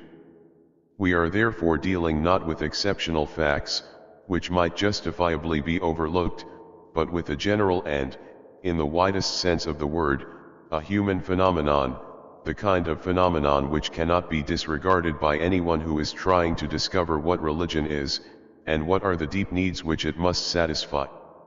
Ideally, everyone should be able to find self-transcendence in some form of pure or applied religion. In practice it seems very unlikely that this hope for consummation will ever be realized. There are, and doubtless there always will be, good churchmen and good churchwomen for whom, unfortunately, piety is not enough. The late G.K. Chesterton, who wrote at least as lyrically of drink as of devotion, may serve as their eloquent spokesman. The modern churches, with some exceptions among the Protestant denominations, tolerate alcohol, but even the most tolerant have made no attempt to convert the drug to Christianity, or to sacramentalize its use. The pious drinker is forced to take his religion in one compartment, his religion surrogate in another. And perhaps this is inevitable. Drinking cannot be sacramentalized except in religions which set no store on decorum. The worship of Dionysus or the Celtic god of beer was a loud and disorderly affair. The rites of Christianity are incompatible with even religious drunkenness. This does no harm to the distillers, but is very bad for Christianity. Countless persons desire self-transcendence and would be glad to find it in church. But, alas, the hungry sheep look up and are not fed. They take part in rites, they listen to sermons, they repeat prayers, but their thirst remains unassuaged. Disappointed, they turn to the bottle. For a time at least, and in a kind of way, it works. Church may still be attended, but it is no more than the musical bank of Butler's Eruhan. God may still be acknowledged, but he is God only on the verbal level, only in a strictly Pickwickian sense. The effective object of worship is the bottle, and the sole religious experience is that state of uninhibited and belligerent euphoria which follows the ingestion of the third cocktail. We see, then, that Christianity and alcohol do not and cannot mix. Christianity and mescaline seem to be much more compatible. This has been demonstrated by many tribes of Indians, from Texas to as far north as Wisconsin. Among these tribes are to be found groups affiliated with the Native American Church, a sect whose principal rite is a kind of early Christian agape, or love feast, where slices of peyote take the place of the sacramental bread and wine. These Native Americans regard the cactus as God's special gift to the Indians, and equate its effects with the workings of the divine spirit. Professor J.S. Lotkin, one of the very few white men ever to have participated in the rites of a peyotist congregation, says of his fellow worshippers that they are certainly not stupefied or drunk. They never get out of rhythm or fumble their words, as a drunken or stupefied man would do. They are all quiet, courteous, and considerate of one another. I have never been in any white man's house of worship where there is either so much religious feeling or decorum. And what, we may ask, are these devout and well-behaved peyotists experiencing? Not the mild sense of virtue which sustains the average Sunday churchgoer through 90 minutes of boredom. Not even those high feelings, inspired by thoughts of the Creator and the Redeemer, the Judge and the Comforter, which animate the pious. For these Native Americans, religious experience is something more direct and illuminating, more spontaneous, less the homemade product of the superficial, self-conscious mind. Sometimes, according to the reports collected by Dr. Slotkin, they see visions, which may be of Christ himself. Sometimes they hear the voice of the Great Spirit. Sometimes they become aware of the presence of God and of those personal shortcomings which must be corrected if they are to do His will. The practical consequences of these chemical openings of doors into the other world seem to be wholly good. Dr. Slotkin reports that habitual peyotists are on the whole more industrious, more temperate, many of them abstain altogether from alcohol, more peaceable than non-peyotists. A tree with such satisfactory fruits cannot be condemned out of hand as evil.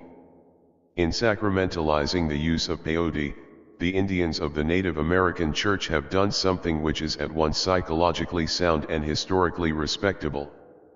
In the early centuries of Christianity, many pagan rites and festivals were baptized, so to say, and made to serve the purposes of the Church. These jollifications were not particularly edifying, but they assuaged a certain psychological hunger and, instead of trying to suppress them, the earlier missionaries had the sense to accept them for what they were, soul-satisfying expressions of fundamental urges, and to incorporate them into the fabric of the new religion. What the Native Americans have done is essentially similar. They have taken a pagan custom, a custom, incidentally, far more elevating and enlightening than most of the rather brutish carousals and mummeries adopted from European paganism, and given it a Christian significance.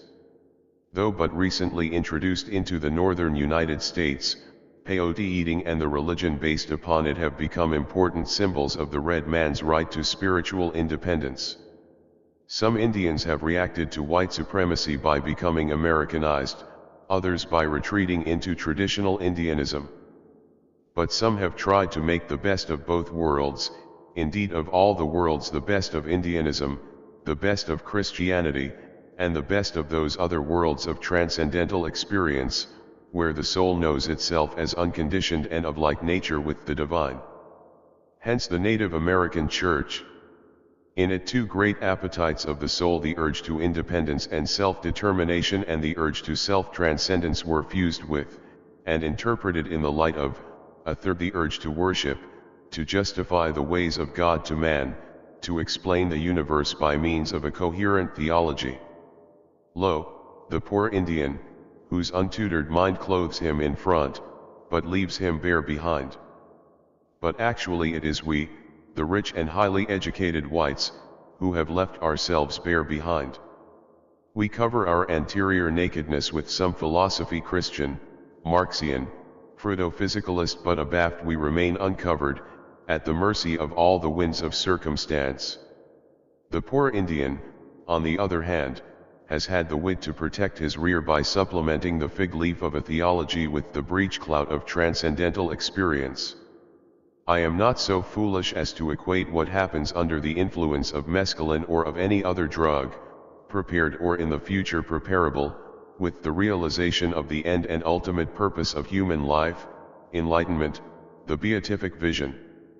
All I am suggesting is that the mescaline experience is what Catholic theologians call a gratuitous grace, not necessary to salvation but potentially helpful and to be accepted thankfully, if made available. To be shaken out of the ruts of ordinary perception, to be shown for a few timeless hours the outer and the inner world, not as they appear to an animal obsessed with survival or to a human being obsessed with words and notions, but as they are apprehended, directly and unconditionally, by mind at large. This is an experience of inestimable value to everyone and especially to the intellectual. For the intellectual is by definition the man for whom, in Goethe's phrase, the word is essentially fruitful. He is the man who feels that what we perceive by the eye is foreign to us as such and need not impress us deeply. And yet, though himself an intellectual and one of the supreme masters of language, Goethe did not always agree with his own evaluation of the word. "We talk," he wrote in middle life, "far too much. We should talk less and draw more. I personally should like to renounce speech altogether and, like organic nature, communicate everything I have to say in sketches. That fig tree, this little snake, the cocoon on my windowsill quietly awaiting its future, all these are momentous signatures.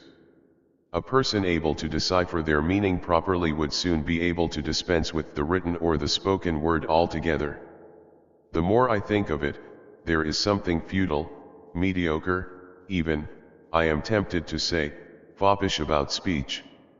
By contrast, how the gravity of nature and her silence startle you, when you stand face to face with her, undistract, before a barren ridge or in the desolation of the ancient hills. We can never dispense with language and the other symbol systems. For it is by means of them, and only by their means, that we have raised ourselves above the brutes, to the level of human beings. But we can easily become the victims as well as the beneficiaries of these systems. We must learn how to handle words effectively, but at the same time we must preserve and, if necessary, intensify our ability to look at the world directly and not through that half-opaque medium of concepts, which distorts every given fact into the all too familiar likeness of some generic label or explanatory abstraction. Literary or scientific, liberal or specialist, all our education is predominantly verbal and therefore fails to accomplish what it is supposed to do. Instead of transforming children into fully developed adults, it turns out students of the natural sciences who are completely unaware of nature as the primary fact of experience. It inflicts upon the world students of the humanities who know nothing of humanity, their own or anyone else's. Gestalt psychologists, such as Samuel Renshaw, have devised methods for widening the range and increasing the acuity of human perceptions. But do our educators apply them? The answer is, no.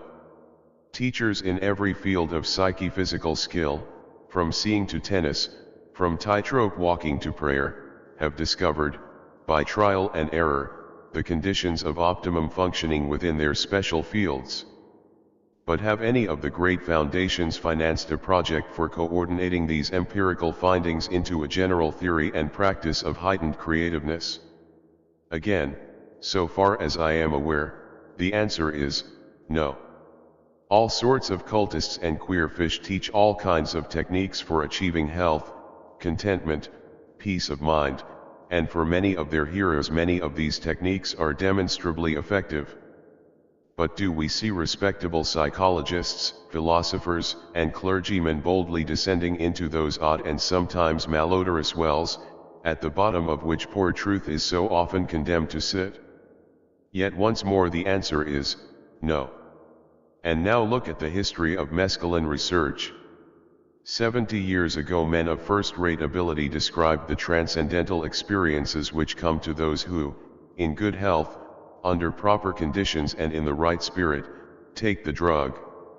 How many philosophers, how many theologians, how many professional educators have had the curiosity to open this door in the wall? The answer, for all practical purposes, is none. In a world where education is predominantly verbal, highly educated people find it all but impossible to pay serious attention to anything but words and notions. There is always money for, there are always doctorates in, the learned foolery of research into what, for scholars, is the all-important problem, who influenced whom to say what when. Even in this age of technology the verbal humanities are honored. The nonverbal humanities, the arts of being directly aware of the given facts of our existence, are almost completely ignored. A catalogue, a bibliography, a definitive edition of a third-rate versifier's ipsissima verba, a stupendous index to end all indexes, any genuinely Alexandrian project is sure of approval and financial support. But when it comes to finding out how you and I, our children and grandchildren, may become more perceptive, more intensely aware of inward and outward reality, more open to the spirit, less apt, by psychological malpractices, to make ourselves physically ill, and more capable of controlling our own autonomic nervous system when it comes to any form of nonverbal education, more fundamental, and more likely to be of some practical use, than Swedish drill, no really respectable person in any really respectable university or church will do anything about it. Verbalists are suspicious of the nonverbal, rationalists fear the given, non-rational fact, intellectuals feel that what we perceive by the eye, or in any other way, is foreign to us as such and need not impress us deeply. Besides, this matter of education in the nonverbal humanities will not fit into any of the established pigeonholes.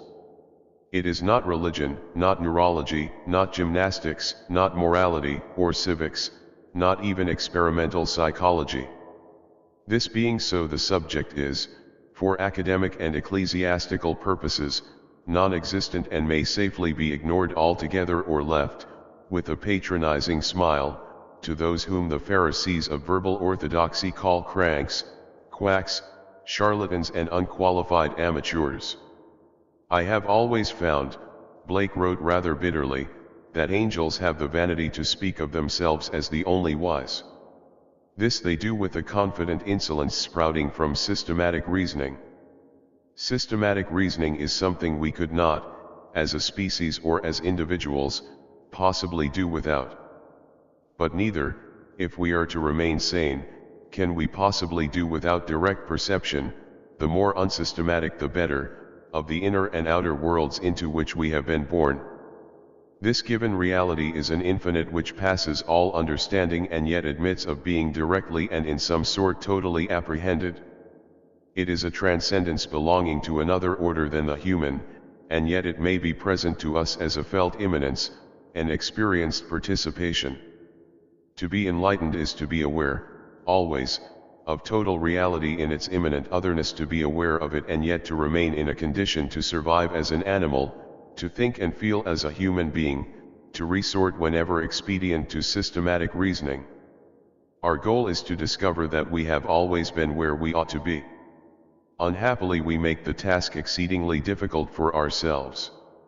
Meanwhile, however, there are gratuitous graces in the form of partial and fleeting realizations.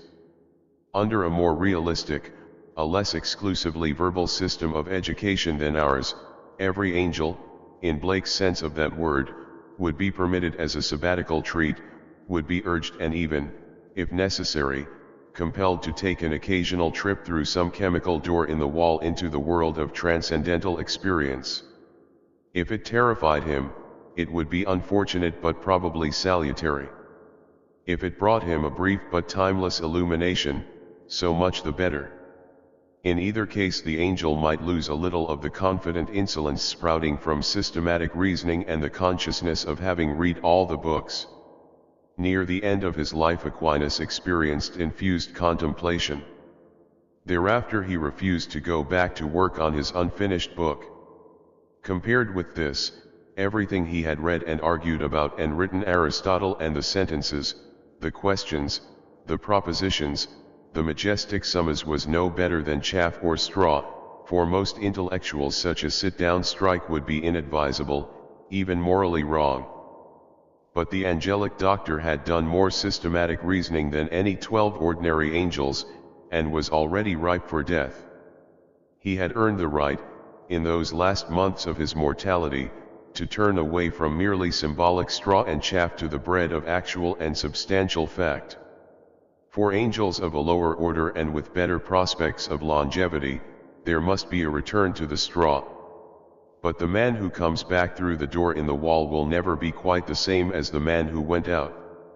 He will be wiser but less cocksure, happier but less self-satisfied, humbler in acknowledging his ignorance, yet better equipped to understand the relationship of words to things, of systematic reasoning to the unfathomable mystery which it tries, forever vainly, to comprehend.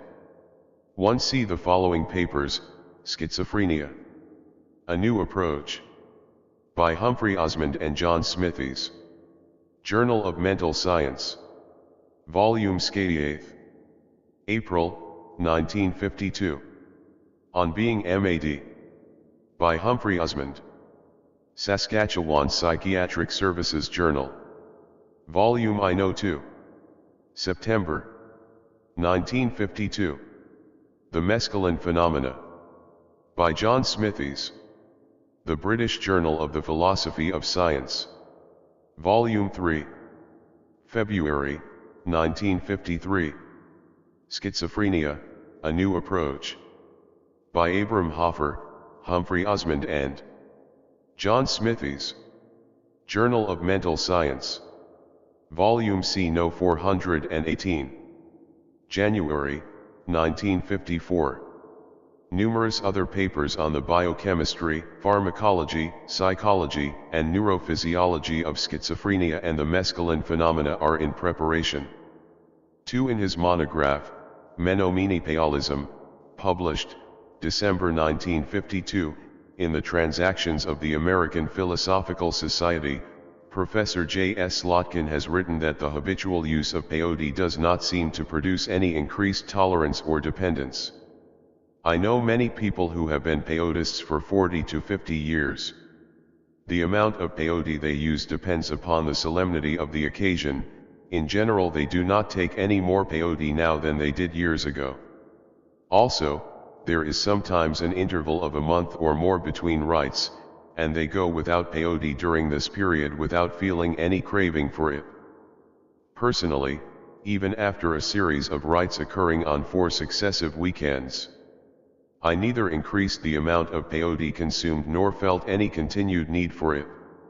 It is evidently with good reason that peyote has never been legally declared a narcotic, or its use prohibited by the federal government. However, during the long history of Indian-white contact, white officials have usually tried to suppress the use of peyote, because it has been conceived to violate their own mores. But these attempts have always failed. In a footnote, Dr. Slotkin adds that it is amazing to hear the fantastic stories about the effects of peyote and the nature of the ritual, which are told by the white and Catholic Indian officials in the Menominee Reservation. None of them have had the slightest first-hand experience with the plant or with the religion, yet some fancy themselves to be authorities and write official reports on the subject. Heaven and Hell by Aldous Huxley. In the history of science, the collector of specimens preceded the zoologist and followed the exponents of natural theology and magic. He had ceased to study animals in the spirit of the authors of the bestiaries, for whom the ant was incarnate industry, the panther an emblem, surprisingly enough, of Christ, the polecat a shocking example of uninhibited lasciviousness. But, except in a rudimentary way, he was not yet a physiologist, ecologist, or student of animal behavior. His primary concern was to make a census, to catch, kill, stuff and describe as many kinds of beasts as he could lay his hands on. Like the earth of 100 years ago, our mind still has its darkest Africas, its unmapped Borneos and Amazonian basins. In relation to the fauna of these regions, we are not yet zoologists, we are mere naturalists and collectors of specimens. The fact is unfortunate, but we have to accept it, we have to make the best of it. However lowly, the work of the collector must be done, before we can proceed to the higher scientific tasks of classification, analysis, experiment, and theory-making. Like the giraffe and the duck-billed platypus, the creatures inhabiting these remote regions of the mind are exceedingly improbable. Nevertheless they exist, they are facts of observation, and as such, they cannot be ignored by anyone who is honestly trying to understand the world in which he lives. It is difficult, it is all but impossible, to speak of mental events except in similes drawn from the more familiar universe of material things. If I have made use of geographical and zoological metaphors, it is not wantonly, out of a mere addiction to picturesque language. It is because such metaphors express very forcibly the essential otherness of the mind's far continents, the complete autonomy and self-sufficiency of their inhabitants. A man consists of what I may call an old world of personal consciousness and, beyond a dividing sea, a series of new worlds, the not too distant Virginias and Carolinas of the personal subconscious and the vegetative soul, the far west of the collective unconscious, with its flora of symbols, its tribes of aboriginal archetypes, and, across another, vaster oceans, at the antipodes of everyday consciousness, the world of visionary experience. If you go to New South Wales, you will see marsupials hopping about the countryside. And if you go to the antipodes of the self-conscious mind, you will encounter all sorts of creatures at least as odd as kangaroos. You do not invent these creatures any more than you invent marsupials. They live their own lives in complete independence. A man cannot control them. All he can do is to go to the mental equivalent of Australia and look around him. Some people never consciously discover their antipodes. Others make an occasional landing. Yet others, but they are few, find it easy to go and come as they please. For the naturalist of the mind, the collector of psychological specimens, the primary need is some safe, easy, and reliable method of transporting himself and others from the old world to the new, from the continent of familiar cows and horses to the continent of a wallaby and the platypus. Two such methods exist. Neither of them is perfect, but both are sufficiently reliable, sufficiently easy, and sufficiently safe to justify their employment by those who know what they are doing. In the first case, the soul is transported to its far-off destination by the aid of a chemical, either mescaline or lysergic acid. In the second case, the vehicle is psychological in nature, and the passage to the mind's antipodes is accomplished by hypnosis. The two vehicles carry the consciousness to the same region, but the drug has the longer range and takes its passengers further into the terra incognita. See Appendix I. How and why does hypnosis produce its observed effects? We do not know. For our present purposes, however, we do not have to know. All that is necessary, in this context, is to record the fact that some hypnotic subjects are transported, in the trance state, to a region in the mind's antipodes, where they find the equivalent of marsupials, strange psychological creatures leading an autonomous existence according to the law of their own being. About the physiological effects of mescaline we know a little. Probably, for we are not yet certain, it interferes with the enzyme system that regulates cerebral functioning. By doing so, it lowers the efficiency of the brain as an instrument for focusing the mind on the problems of life on the surface of our planet. This lowering of what may be called the biological efficiency of the brain seems to permit the entry into consciousness of certain classes of mental events, which are normally excluded, because they possess no survival value. Similar intrusions of biologically useless, but aesthetically and sometimes spiritually valuable material may occur as the result of illness or fatigue, or they may be induced by fasting, or a period of confinement in a place of darkness and complete silence. See Appendix 2. A person under the influence of mescaline or lysergic acid will stop seeing visions when given a large dose of nicotinic acid. This helps to explain the effectiveness of fasting as an inducer of visionary experience. By reducing the amount of available sugar, fasting lowers the brain's biological efficiency and so makes possible the entry into consciousness of material possessing no survival value. Moreover, by causing a vitamin deficiency, it removes from the blood that known inhibitor of visions, nicotinic acid. Another inhibitor of visionary experience is ordinary, everyday, perceptual experience. Experimental psychologists have found that, if you confine a man to a restricted environment, where there is no light, no sound, nothing to smell, and, if you put him in a tepid bath, only one, almost imperceptible thing to touch, the victim will very soon start seeing things, hearing things, and having strange bodily sensations. Milarepa, in his Himalayan cavern, and the anchorites of the Theban followed essentially the same procedure and got essentially the same results. 1,000 pictures of the temptations of Saint Anthony bear witness to the effectiveness of restricted diet and restricted environment. Asceticism, it is evident, has a double motivation. If men and women torment their bodies, it is not only because they hope in this way to atone for past sins and avoid future punishments, it is also because they long to visit the mind's antipodes and do some visionary sightseeing.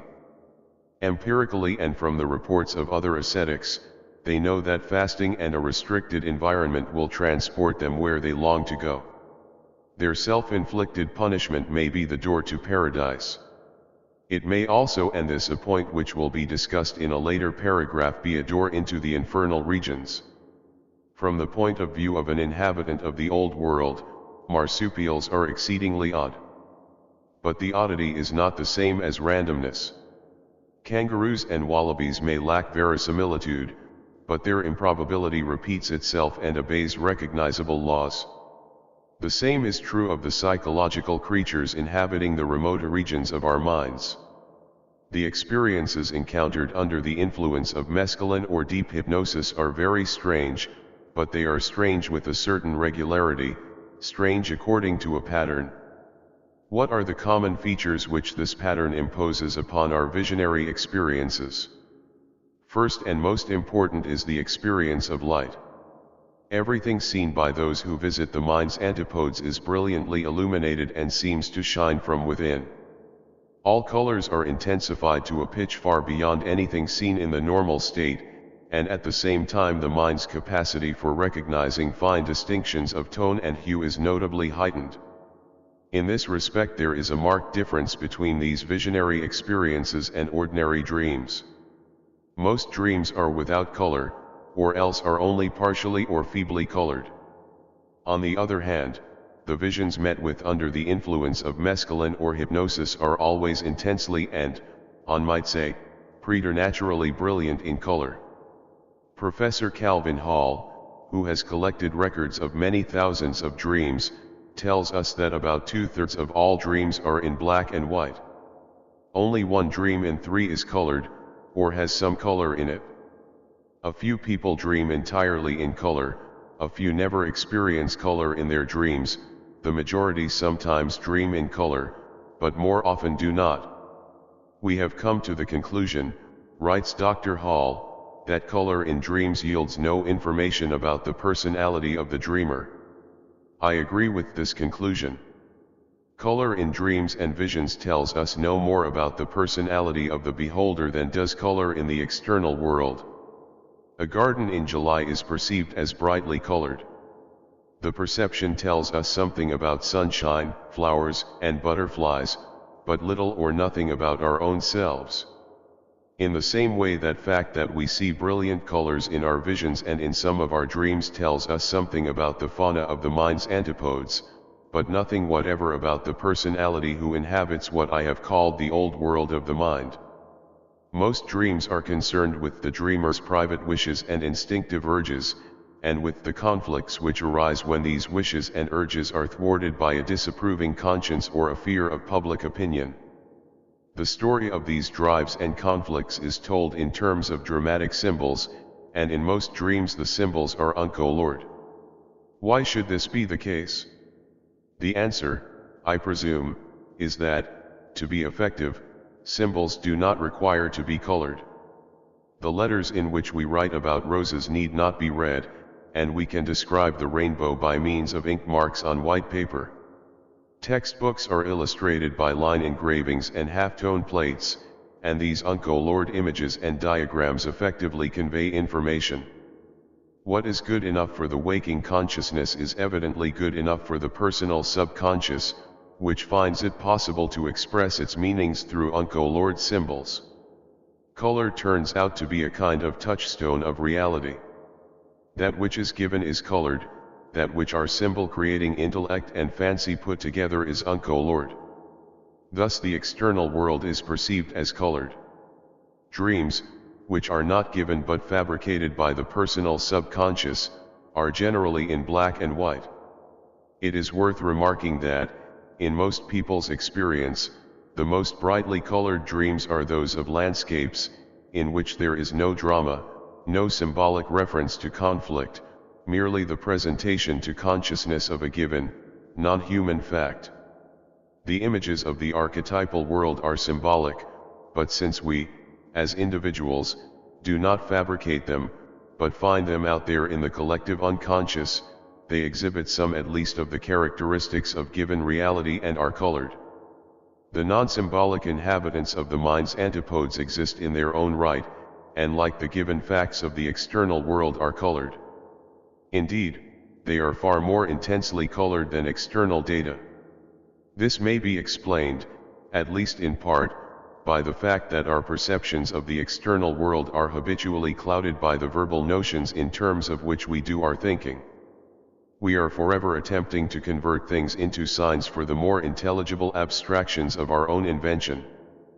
But in doing so, we rob these things of a great deal of their native thinghood. At the antipodes of the mind, we are more or less completely free of language, outside the system of conceptual thought. Consequently, our perception of visionary objects possesses all the freshness, all the naked intensity, of experiences which have never been verbalized, never assimilated to lifeless abstractions.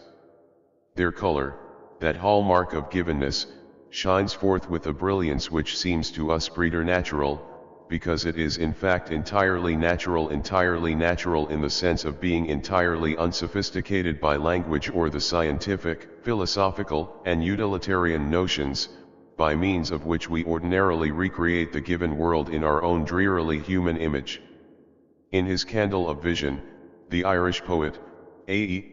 George Russell, has analyzed his visionary experiences with remarkable acuity. When I meditate, he writes, I feel in the thoughts and images that throng about me the reflections of personality, but there are also windows in the soul, through which can be seen images created not by human but by the divine imagination. Our linguistic habits lead us into error. For example, we are apt to say, I imagine, when what we should have said is, the curtain was lifted that I might see. Spontaneous or induced, visions are never our personal property. Memories belonging to the ordinary self have no place in them. The things seen are wholly unfamiliar. There is no reference or resemblance, in Sir William Herschel's phrase, to any objects recently seen or even thought of. When faces appear, they are never the faces of friends or acquaintances. We are out of the old world, and exploring the antipodes. For most of us most of the time, the world of everyday experience seems rather dim and drab. But for a few people often, and for a fair number occasionally, some of the brightness of visionary experience spills over, as it were, into common seeing, and the everyday universe is transfigured. Though still recognizably itself, the old world takes on the quality of the mind's antipodes. Here is an entirely characteristic description of this transfiguration of the everyday world. I was sitting on the seashore, half listening to a friend arguing violently about something which merely bored me. Unconsciously to myself, I looked at a film of sand I had picked up on my hand, when I suddenly saw the exquisite beauty of every little grain of it. Instead of being dull, I saw that each particle was made up on a perfect geometrical pattern, with sharp angles, from each of which a brilliant shaft of light was reflected, while each tiny crystal shone like a rainbow. The rays crossed and recrossed, making exquisite patterns of such beauty that they left me breathless. Then, suddenly, my consciousness was lighted up from within, and I saw in a vivid way how the whole universe was made up of particles of material which, no matter how dull and lifeless they might seem, were nevertheless filled with this intense and vital beauty. For a second or two the whole world appeared as a blaze of glory. When it died down, it left me with something I have never forgotten and which constantly reminds me of the beauty locked up in every minute speck of material around us. Similarly, George Russell writes of seeing the world illumined by an intolerable luster of light, of finding himself looking at landscapes as lovely as a lost Eden, of beholding a world where the colors were brighter and purer, and yet made a softer harmony. Again, the winds were sparkling and diamond clear, and yet full of color as an opal, as they glittered through the valley, and I knew the golden age was all about me, and it was we who had been blind to it, but that it had never passed away from the world. Many similar descriptions are to be found in the poets and in the literature of religious mysticism. One thinks, for example, of Wordsworth's Ode on the Intimations of Immortality in Childhood, of certain lyrics by George Herbert and Henry Vaughan, of Traherne's Centuries of Meditation, of the passage in his autobiography, where Father Surin describes the miraculous transformation of an enclosed convent garden into a fragment of heaven. Preternatural light and color are common to all visionary experiences. And along with light and color there goes, in every case, a recognition of heightened significance. The self-luminous objects which we see in the mind's antipodes possess a meaning, and this meaning is, in some sort, as intense as their color. Significance here is identical with being, for, at the mind's antipodes, objects do not stand for anything by themselves. The images which appear in the nearer reaches of the collective subconscious have meaning in relation to the basic facts of human experience, but here, at the limits of the visionary world, we are confronted by facts which, like the facts of external nature, are independent of man, both individually and collectively, and exist in their own right. And their meaning consists precisely in this, that they are intensely themselves and, being intensely themselves, are manifestations of the essential givenness, the non-human otherness of the universe. Light, color, and significance do not exist in isolation. They modify, or are manifested by, objects. Are there any special classes of objects common to most visionary experiences? The answer is, yes, there are. Under mescaline and hypnosis, as well as in spontaneous visions, certain classes of perceptual experiences turn up again and again. The typical mescaline or lysergic acid experience begins with perceptions of colored, moving, living geometrical forms. In time, pure geometry becomes concrete, and the visionary perceives, not patterns, but patterned things, such as carpets, carvings, mosaics. These give place to vast and complicated buildings, in the midst of landscapes, which change continuously, passing from richness to more intensely colored richness, from grandeur to deepening grandeur. Heroic figures, of the kind Blake called the seraphim, may make their appearance, alone or in multitudes. Fabulous animals move across the scene. Everything is novel and amazing. Almost never does the visionary see anything that reminds him of his own past. He is not remembering scenes, persons, or objects, and he is not inventing them, he is looking on at a new creation. The raw material for this creation is provided by the visual experiences of ordinary life, but the molding of this material into forms is the work of someone who is most certainly not the self, who originally had the experiences, or who later recalled and reflected upon them. They are, to quote the words used by Dr. J.R. Smithies in a recent paper in the American Journal of Psychiatry, the work of a highly differentiated mental compartment, without any apparent connection, emotional or volitional, with the aims, interests, or feelings of the person concerned. Here, in quotation or condensed paraphrase, is where Mitchell's account of the visionary world to which he was transported by peyote, the cactus which is the natural source of mescaline. At his entry into that world he saw a host of star points and what looked like fragments of stained glass. Then came delicate floating films of color. These were displaced by an abrupt rush of countless points of white light, sweeping across the field of vision. Next there were zigzag lines of very bright colors, which somehow turned into swelling clouds of still more brilliant hues. Buildings now made their appearance, and then landscapes. There was a Gothic tower of elaborate design with worn statues in the doorways or on stone brackets. As I gazed, every projecting angle, cornice, and even the faces of the stones at their joinings were by degrees covered or hung with clusters of what seemed to be huge precious stones, but uncut stones, some being more like masses of transparent fruit. All seemed to possess an interior light. The Gothic tower gave place to a mountain, a cliff of inconceivable height, a colossal bird claw carved in stone and projecting over the abyss, an endless unfurling of colored draperies, and an efflorescence of more precious stones.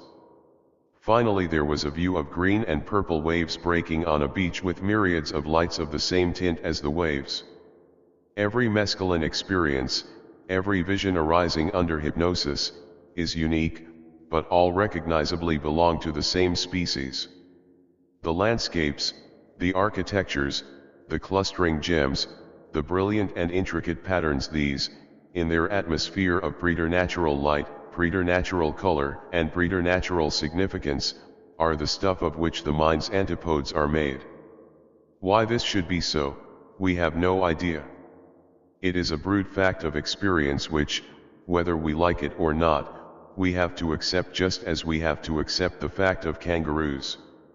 From these facts of visionary experience let us now pass to the accounts preserved in all the cultural traditions, of other worlds, the worlds inhabited by the gods, by the spirits of the dead, by man in his primal state of innocence. Reading these accounts, we are immediately struck by the close similarity between induced or spontaneous visionary experience and the heavens and fairy lands of folklore and religion. Preternatural light, preternatural intensity of coloring, preternatural significance, these are characteristic of all the other worlds and golden ages. And in virtually every case this preternaturally significant light shines on, or shines out of, a landscape of such surpassing beauty that words cannot express it. Thus in the Greco-Roman tradition we find the lovely garden of the Hesperides, the Elysian plain, and the fair island of Leuc, to which Achilles was translated. Memnon went to another luminous island, somewhere in the east. Odysseus and Penelope traveled in the opposite direction and enjoyed immortality with Circe in Italy. Still further to the west were the islands of the Blessed, first mentioned by Hesiod, and so firmly believed in that, as late as the 1st century BC, Sertorius planned to send a squadron from Spain to discover them. Magically lovely islands reappear in the folklore of the Celts and, at the opposite side of the world, in that of the Japanese. And between Avalon in the extreme west and Horizon in the far east, there is the land of Uttarakuru, the other world of the Hindus. The land, we read in the Ramayana, is watered by lakes with golden lotuses. There are rivers by thousands, full of leaves of the color of sapphire and lapis lazuli, and the lakes, resplendent like the morning sun, are adorned by golden beds of red lotus. The country all around is covered by jewels and precious stones, with gay beds of blue lotus, golden petaled. Instead of sand, pearls, gems, and gold form the banks of the rivers, which are overhung with trees of fire-bright gold. These trees perpetually bear flowers and fruit, give forth a sweet fragrance and abound with birds. Uttarakuru, we see, resembles the landscapes of the mescaline experience in being rich with precious stones. And this characteristic is common to virtually all the other worlds of religious tradition. Every paradise abounds in gems, or at least in gem-like objects resembling, as Weir Mitchell puts it, transparent fruit. Here, for example, is Ezekiel's version of the Garden of Eden. Thou hast been in Eden, the garden of God.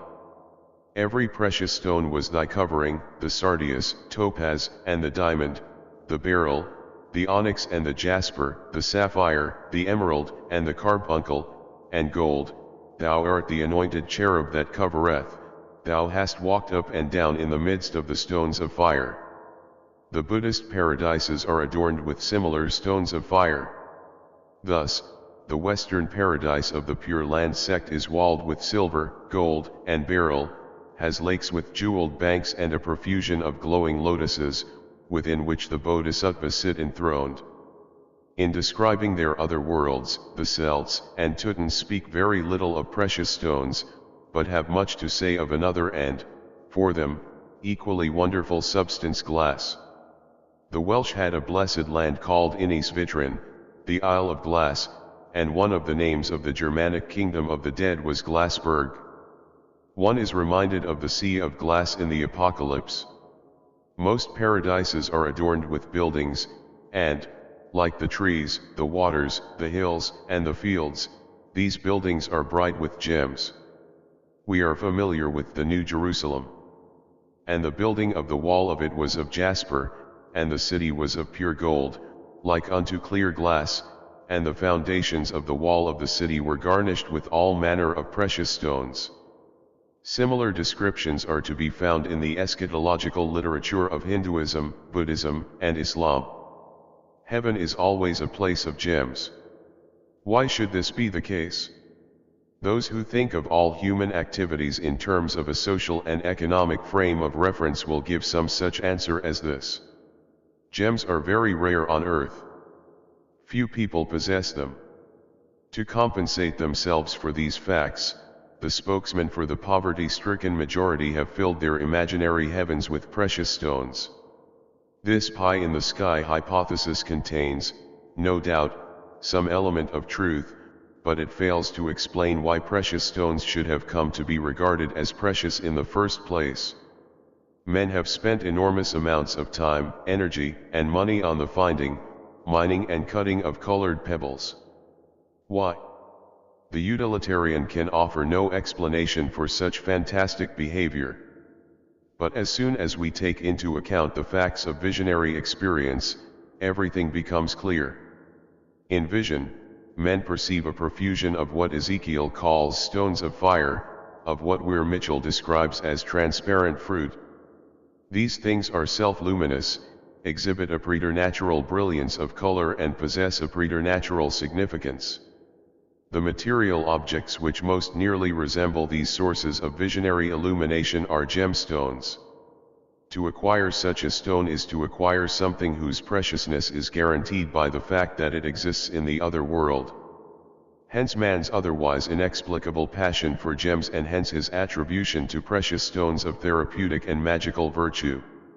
The causal chain, I am convinced, begins in the psychological other world of visionary experience, descends to earth and mounts again to the theological other world of heaven. In this context the words of Socrates, in the Phaedo, take on a new significance. There exists, he tells us, an ideal world above and beyond the world of matter. In this other earth the colors are much purer and much more brilliant than they are down here, the very mountains, the very stones have a richer gloss, a lovelier transparency and intensity of hue. The precious stones of this lower world are highly prized cornelians, jaspers, emeralds, and all the rest, are but tiny fragments of these stones above. In the other earth there is no stone but is precious and exceeds in beauty every gem of ours. In other words, precious stones are precious because they bear a faint resemblance to the glowing marvel seen with the inner eye of the visionary. The view of that world, says Plato, is a vision of blessed beholders, for to see things as they are in themselves is bliss unalloyed and inexpressible. Among people who have no knowledge of precious stones or of glass, heaven is adorned not with minerals, but flowers. Preternaturally brilliant flowers bloom in most of the other worlds described by primitive eschatologists, and even in the begemmed and glassy paradises of the more advanced religions they have their place. One remembers the lotus of Hindu and Buddhist tradition, the roses and lilies of the West. God first planted a garden. The statement expresses a deep psychological truth. Horticulture has its source, or at any rate one of its sources, in the other world of the mind's antipodes. When worshippers offer flowers at the altar, they are returning to the gods things which they know, or, if they are not visionaries, obscurely feel, to be indigenous to heaven. And this return to the source is not merely symbolical, it is also a matter of immediate experience. For the traffic between our old world and its antipodes, between here and beyond, travels along a two-way street. Gems, for example, come from the soul's visionary heaven, but they also lead the soul back to that heaven. Contemplating them, men find themselves, as the phrase goes, transported, carried away toward that other earth of the Platonic dialogue, that magical place where every pebble is a precious stone. And the same effects may be produced by artifacts of glass and metal, by tapers burning in the dark, by brilliantly colored images and ornaments, by flowers, shells, and feathers, by landscapes seen, as Shelley from the Euganean hills saw Venice, in the transfiguring light of dawn or sunset. Indeed, we may risk a generalization and say that whatever, in nature or in work of art, resembles one of those intensely significant, inwardly glowing objects encountered at the mind's antipodes is capable of inducing, if only in a partial and attenuated form, the visionary experience. At this point a hypnotist will remind us that, if he can be induced to stare intently at a shiny object, a patient may go into trance, and that if he goes into trance, or if he goes only into reverie, he may very well see visions within and a transfigured world without. But how, precisely, and why does the view of a shiny object induce a trance or a state of reverie? Is it, as the Victorians maintained, a simply matter of eye strain resulting in general nervous exhaustion? Or shall we explain the phenomenon in purely psychological terms as concentration pushed to the point of monoideism and leading to dissociation? And there is a third possibility. Shiny objects remind our unconscious of what it enjoys at the mind's antipodes, and these obscure intimations of life in the other world are so fascinating that we pay less attention to this world and so become capable of experiencing consciously something of that which, unconsciously, is always with us. We see then that there are in nature certain scenes, certain classes of objects, certain materials, possessed of the power to transport the beholder's mind in the direction of its antipodes, out of the everyday here and toward the other world of vision. Similarly, in the realm of art, we find certain works, even certain classes of works, in which the same transporting power is manifest. These vision-inducing works may be executed in vision-inducing materials, such as glass, metal, gems, or gem-like pigments. In other cases their power is due to the fact that they render, in some peculiarly expressive way, some transporting scene or object. The best vision-inducing art is produced by men and women who have themselves had the visionary experience, but it is also possible for any reasonably good artist, simply by following an approved recipe, to create works which shall have at least some transporting power. Of all the vision-inducing arts, that which depends most completely on its raw materials is, of course, the art of the goldsmith and jeweler. Polished metals and precious stones are so intrinsically transporting that even a Victorian, even an Art Nouveau jewel is a thing of power. And when to this natural magic of glinting metal and self-luminous stone is added the other magic of noble forms and colors artfully blended, we find ourselves in the presence of a genuine talisman. Religious art has always and everywhere made use of these vision-inducing materials. The shrine of gold, the chryselephantine statue, the jeweled symbol or image, the glittering furniture of the altar, we find these things in contemporary Europe as in ancient Egypt, in India and China as among the Greeks, the Incas, the Aztecs. The products of the goldsmith's art are intrinsically numinous. They have their place at the very heart of every mystery, in every holy of holies. This sacred jewelry has always been associated with the light of lamps and candles. For Ezekiel, a gem was a stone of fire.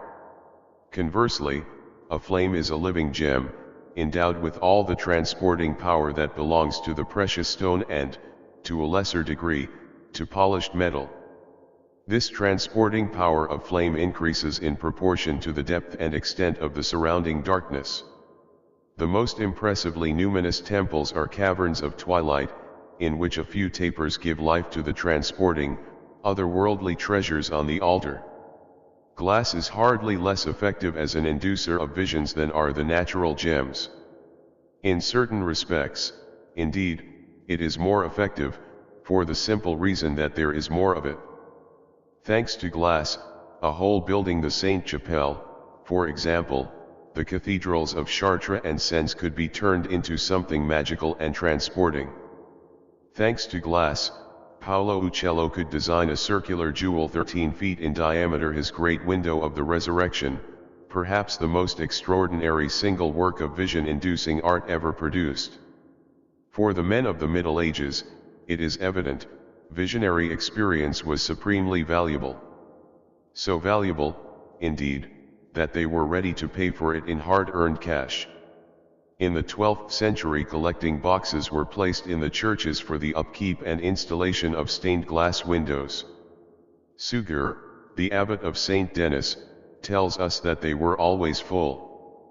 But self-respecting artists cannot be expected to go on doing what their fathers have already done supremely well.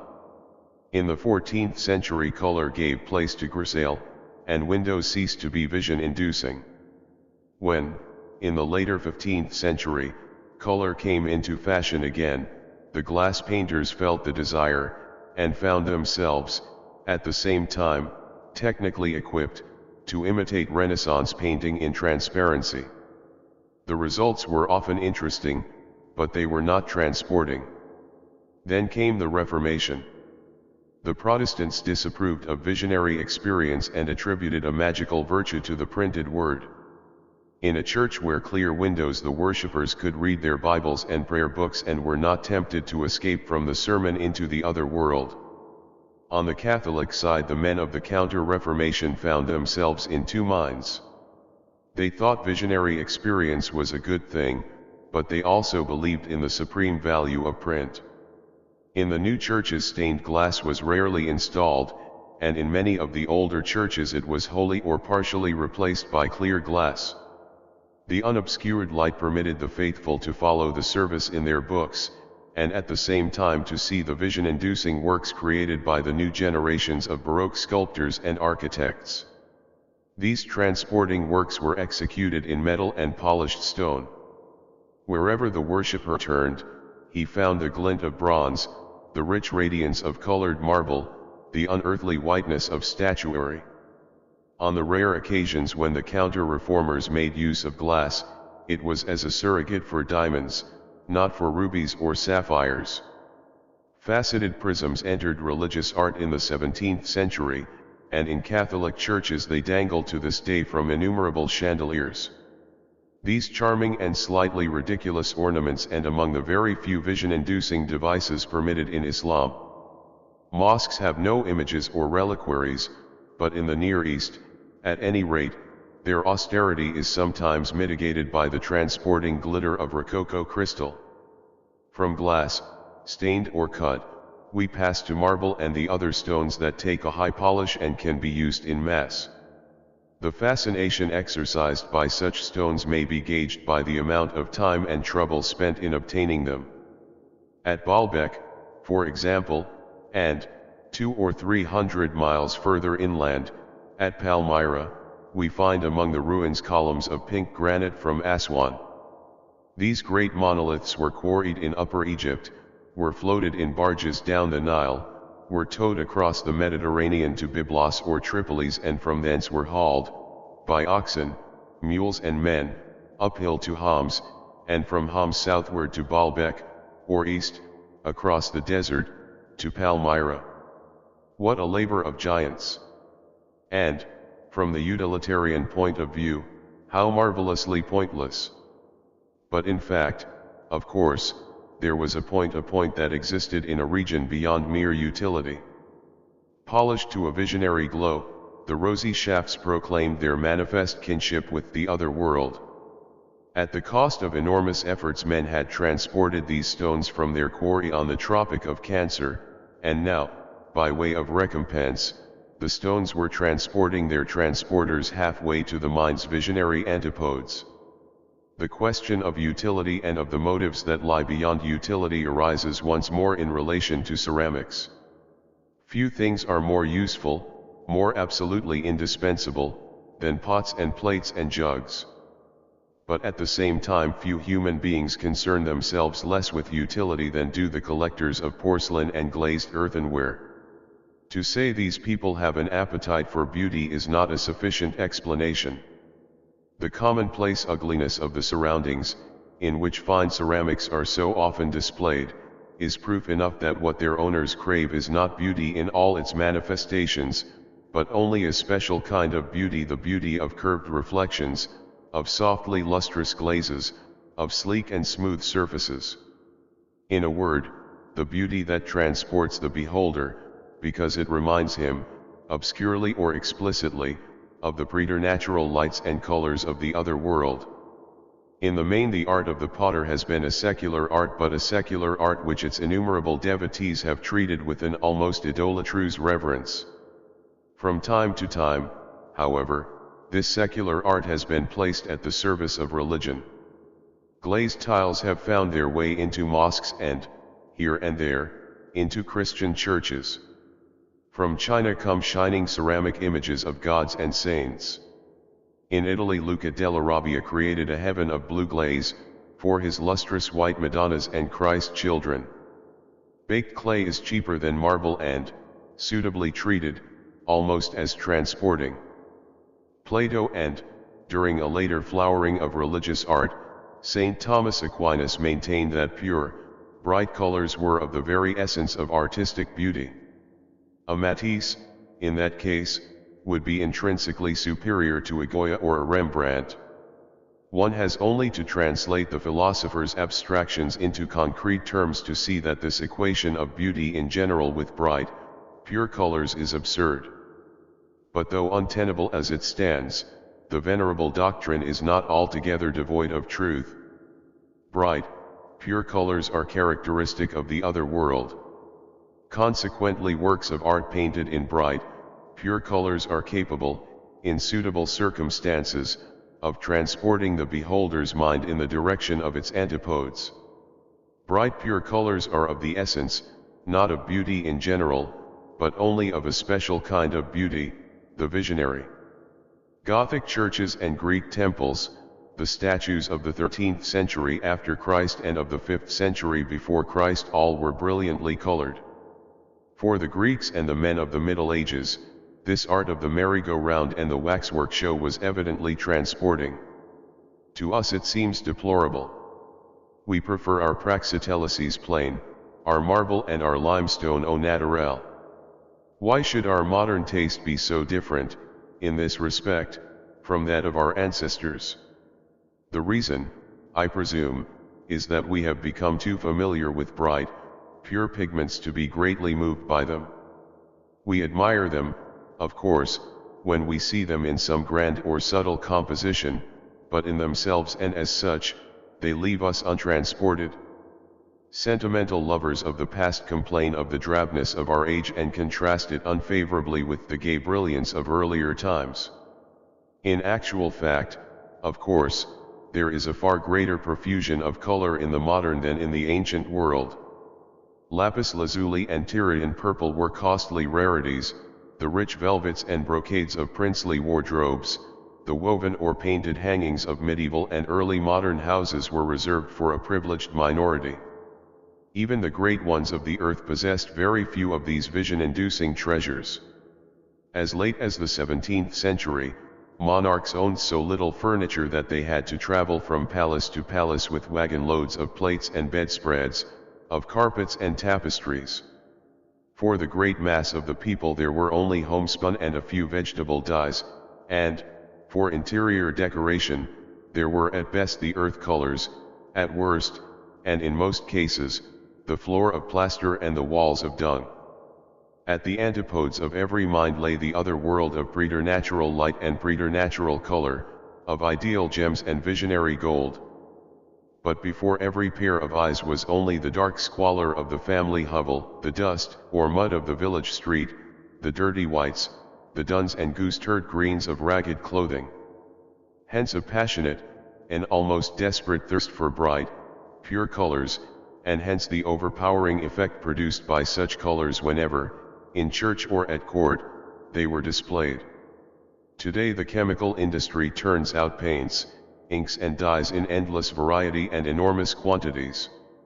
In our modern world there is enough bright color to guarantee the production of billions of flags and comic strips, millions of stop signs and tail lights, fire engines, and Coca-Cola containers by the 100,000, carpets, wallpapers and non-representational art by the square mile. Familiarity breeds indifference. We have seen too much pure, bright color at Woolworths to find it intrinsically transporting. And here we may note that, by its amazing capacity to give us too much of the best things, modern technology has tended to devaluate the traditional vision-inducing materials. The illumination of a city, for example, was once a rare event, reserved for victories and national holidays, for the canonization of saints and the crowning of kings. Now it occurs nightly and celebrates the virtues of gin, cigarettes, and toothpaste. In London, 50 years ago, electric sky signs were a novelty and so rare that they shone out of the misty darkness like Captain Jewels in the Carcanet. Across the Thames, on the old shot tower, the gold and ruby letters were magically lovely on Fury. Today the fairies are gone. Neon is everywhere and, being everywhere, has no effect upon us, except perhaps to make us pine nostalgically for primeval night. Only in flood lighting do we recapture the unearthly significance which used, in the age of oil and wax, even in the age of gas and the carbon filament, to shine forth from practically any island of brightness in the boundless dark. Under the searchlights Notre Dame de Paris and the Roman Forum are visionary objects, having power to transport the beholder's mind toward the other world. See Appendix 3. Modern technology has had the same devaluating effect on glass and polished metal as it has had on fairy lamps and pure, bright colors. By John of Patmos and his contemporaries, walls of glass were conceivable only in the New Jerusalem. Today they are a feature of every up-to-date office, building, and bungalow. And this glut of glass has been paralleled by a glut of chrome and nickel, of stainless steel and aluminum and a host of alloys old and new. Metal surfaces wink at us in the bathroom, shine from the kitchen sink, go glittering across the country in cars and streamliners. Those rich convex reflections, which so fascinated Rembrandt that he never tired of rendering them in paint, are now the commonplaces of home and street and factory. The fine point of seldom pleasure has been blunted. What was once a needle of visionary delight has now become a piece of disregarded linoleum. I have spoken so far only of vision-inducing materials and their psychological devaluation by modern technology. It is time now to consider the purely artistic devices, by means of which vision-inducing works have been created. Light and color tend to take on a preternatural quality when seen in the midst of environing darkness. Fra Angelico's crucifixion at the Louvre has a black background. So have the frescoes of the Passion painted by Andrea del Castagno for the nuns of Santa Apollonia at Florence. Hence the visionary intensity, the strange transporting power of these extraordinary works. In an entirely different artistic and psychological context, the same device was often used by Goya in his etchings. Those flying men, that horse on the tightrope, the huge and ghastly incarnation of fear, all of them stand out, as though, floodlit, against a background of impenetrable night. With the development of chiaroscuro, in the 16th and 17th centuries, night came out of the background and installed itself within the picture, which became the scene of a kind of Manichean struggle between light and darkness. At the time they were painted, these works must have possessed a real transporting power. To us, who have seen altogether too much of this kind of thing, most of them seem merely theatrical. but a few still retain their magic. There is Caravaggio's Entombment, for example.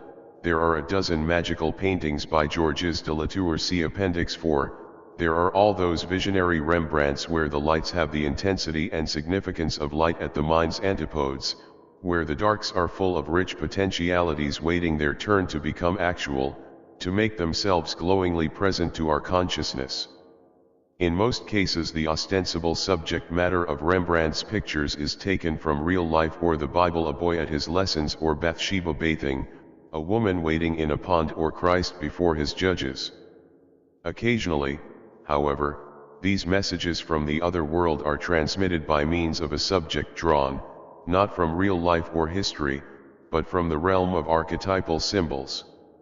There hangs in the Louvre a Meditation du Philosophe, whose symbolical subject matter is nothing more nor less than the human mind, with its teeming darknesses, its moments of intellectual and visionary illumination, its mysterious stairways winding downward and upward into the unknown.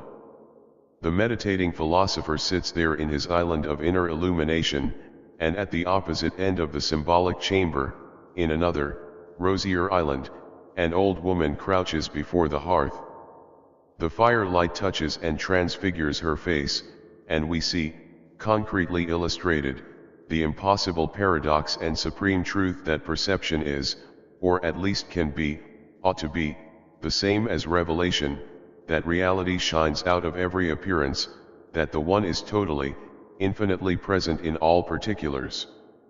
Along with the preternatural lights and colors, the gems, and the ever-changing patterns, visitors to the mind's antipodes discover a world of sublimely beautiful landscapes, of living architecture and of heroic figures. The transporting power of many works of art is attributable to the fact that their creators have painted scenes, persons, and objects which remind the beholder of what, consciously or unconsciously, he knows about the other world at the back of his mind. Let us begin with the human, or, rather, the more than human inhabitants of these far-off regions. Blake called them the cherubim. And in effect that is what, no doubt, they are, the psychological originals of those beings who, in the theology of every religion, serve as intermediaries between man and the clear light. The more than human personages of visionary experience never do anything. Similarly, the blessed never do anything in heaven. They are content merely to exist. Under many names and attired in an endless variety of costumes, these heroic figures of man's visionary experience have appeared in the religious art of every culture. Sometimes they are shown at rest, sometimes in historical or mythological action. But action, as we have seen, does not come naturally to the inhabitants of the mind's antipodes. To be busy is the law of our being. The law of theirs is to do nothing. When we force these serene strangers to play a part in one of our all too human dramas, we are being false to visionary truth.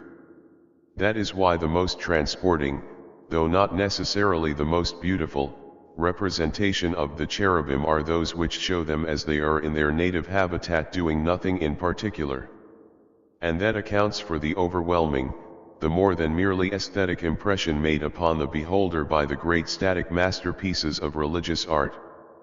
The sculptured figures of Egyptian gods and god-kings, the Madonnas and Pantocrators of the Byzantine mosaics, the Bodhisattvas and Lohans of China, the seated Buddhas of Khmer, the stels and statues of Copan, the wooden idols of tropical Africa, these have one characteristic in common, a profound stillness. And it is precisely this which gives them their numinous quality, their power to transport the beholder out of the old world of his everyday experience, far away, toward the visionary antipodes of the human psyche. There is, of course, nothing intrinsically excellent about static art. Static or dynamic, a bad piece of work is always a bad piece of work. All I mean to imply is that, other things being equal, a heroic figure at rest has a greater transporting power than one which is shown in action. The cherubim live in paradise and the New Jerusalem, in other words, among prodigious buildings set in rich, bright gardens with distant prospects of plain and mountain, of rivers and the sea. This is a matter of immediate experience, a psychological fact which has been recorded in folklore and the religious literature of every age and country. It has not, however, been recorded in pictorial art. Reviewing the succession of human cultures, we find that landscape painting is either non-existent, or rudimentary, or of very recent development. In Europe, a full-blown art of landscape painting has existed for only 4 or 5 centuries, in China for not more than 1,000 years, in India, for all practical purposes, never. This is a curious fact that demands an explanation. Why should landscapes have found their way into the visionary literature of a given epoch and a given culture, but not into the painting? Posed in this way, the question provides its own best answer. People may be content with the merely verbal expression of this aspect of their visionary experience and feel no need for its translation into pictorial terms. That this often happens in the case of individuals is certain. Blake, for example, saw visionary landscapes articulated beyond all that the mortal and perishing nature can produce and infinitely more perfect and minutely organized than anything seen by the mortal eye. Here is the description of such a visionary landscape, which Blake gave at one of Mrs. Adair's evening parties. The other evening, taking a walk, I came to a meadow, and at the further corner of it I saw a fold of lambs. Coming nearer, the ground blushed with flowers, and the wattled coat and its woolly tenants were of an exquisite pastoral beauty. But I looked again, and it proved to be no living flock, but beautiful sculpture. Rendered in pigments, this vision would look, I suppose, like some impossibly beautiful blending of one of Constable's freshest oil sketches with an animal painting in the magically realistic style of Zurbaran's haloed lamb now in the San Diego Museum. But Blake never produced anything remotely resembling such a picture. He was content to talk and write about his landscape visions, and to concentrate in his painting upon the cherubim. What is true of an individual artist may be true of a whole school. There are plenty of things which men experience, but do not choose to express, or they may try to express what they have experienced, but in only one of their arts. In yet other cases they will express themselves in ways having no immediately recognizable affinity to the original experience. In this last context, Dr. A.K. Kumaraswamy has some interesting things to say about the mystical art of the Far East, the art where denotation and connotation cannot be divided and no distinction is felt between what a thing is and what it signifies. The supreme example of such mystical art is the Zen-inspired landscape painting which arose in China during the Sung period and came to new birth in Japan 4 centuries later. India and the Near East have no mystical landscape painting, but they have its equivalents: Vaisnava painting, poetry, and music in India, where the theme is sexual love, and Sufi poetry and music in Persia, devoted to praises of intoxication. A.K. Kumaraswamy, The Transformation of Nature in Art, p. 40. Bed, as the Italian proverb succinctly puts it, is the poor man's opera. Analogously, sex is the Hindu's sung, wine, the Persian's impressionism. The reason being, of course, that the experiences of sexual union and intoxication partake of that essential otherness characteristic of all vision, including that of landscapes. If, at any time, men have found satisfaction in a certain kind of activity, it is to be presumed that, at periods when this satisfying activity was not manifested, there must have been some kind of equivalent for it. In the Middle Ages, for example, men were preoccupied in an obsessive, and almost maniacal way with words and symbols. Everything in nature was instantly recognized as the concrete illustration of some notion formulated in one of the books or legends currently regarded as sacred. And yet, at other periods of history, men have found a deep satisfaction in recognizing the autonomous otherness of nature, including many aspects of human nature. The experience of this otherness was expressed in terms of art, religion, or science. What were the medieval equivalents of Constable and ecology, of bird-watching and Eleusis, of microscopy, and the rites of Dionysus and the Japanese haiku? They were to be found, I suspect, in Saturnalia and orgies at one end of the scale and in mystical experience at the other. Shrovetides, May days, carnivals, these permitted a direct experience of the animal otherness underlying personal and social identity. Infused contemplation revealed the yet other otherness of the divine not self. And somewhere between the two extremes were the experiences of the visionaries and the vision-inducing arts, by means of which it was sought to recapture and recreate those experiences, the art of the jeweler, of the maker of stained glass, of the weaver of tapestries, of the painter, poet, and musician. In spite of a natural history that was nothing but a set of drearily moralistic symbols, in the teeth of a theology which, instead of regarding words as the signs of things, treated things and events as the signs of biblical or Aristotelian words, our ancestors remained relatively sane. And they achieved this feat by periodically escaping from the stifling prison of their bumptiously rationalistic philosophy, their anthropomorphic, authoritarian and non-experimental science, their all too articulate religion, into non-verbal, other than human worlds inhabited by their instincts, by the visionary fauna of their minds' antipodes and, beyond and yet within all the rest, by the indwelling spirit. From this wide-ranging but necessary digression, let us return to the particular case from which we set out. Landscapes, as we have seen, are a regular feature of the visionary experience. Descriptions of visionary landscapes occur in the ancient literature of folklore and religion, but paintings of landscapes do not make their appearance until comparatively recent times. To what has been said, by way of explanation about psychological equivalence, I will add a few brief notes on the nature of landscape painting as a vision-inducing art. Let us begin by asking a question. What landscapes or, more generally, what representations of natural objects are most transporting, most intrinsically vision-inducing? In the light of my own experience and of what I have heard other people say about their reactions to works of art, I will risk an answer.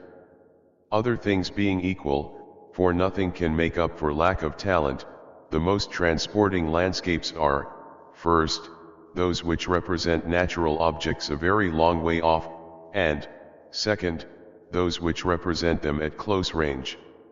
Distance lends enchantment to the view, but so does propinquity. A sun painting of faraway mountains, clouds, and torrents is transporting, but so are the close-ups of tropical leaves in the Douanier-Rousseau's jungles. When I look at the sun landscape, I am reminded, or one of my not is reminded, of the crags, the boundless expanses of plain, the luminous skies and seas of the mind's antipodes. And those disappearances into mist and cloud, those sudden emergence of some strange, intensely definite form, a weathered rock, for example, an ancient pine tree twisted by years of struggle with the wind, these too, are transporting. For they remind me, consciously or unconsciously, of the other world's essential alienness and unaccountability. It is the same with the close-up. I look at those leaves with their architecture of veins, their stripes and mottlings, I peer into the depths of interlacing greenery, and something in me is reminded of those living patterns, so characteristic of the visionary world, of those endless births and proliferations of geometrical forms that turn into objects, of things that are forever being transmuted into other things. This painted close-up of a jungle is what, in one of its aspects, the other world is like, and so it transports me, it makes me see with eyes that transfigure a work of art into something else, something beyond art. I remember very vividly, though it took place many years ago, a conversation with Roger Fry. We were talking about Monet's water lilies. They had no right, Roger kept insisting, to be so shockingly unorganized, so totally without a proper compositional skeleton. They were all wrong, artistically speaking. And yet, he had to admit, and yet, as I should now say, they were transporting. An artist of astounding virtuosity had chosen to paint a close-up of natural objects seen in their own context and without reference to merely human notions of what's what, or what ought to be what. Man, we like to say, is the measure of all things. For Monet, on this occasion, water lilies were the measure of water lilies, and so he painted them.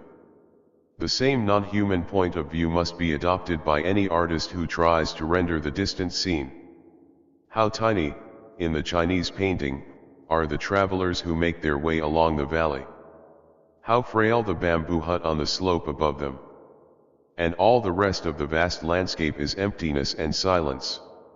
This revelation of the wilderness, living its own life according to the laws of its own being, transports the mind toward its antipodes, for primeval nature bears a strange resemblance to that inner world where no account is taken of our personal wishes or even of the enduring concerns of man in general.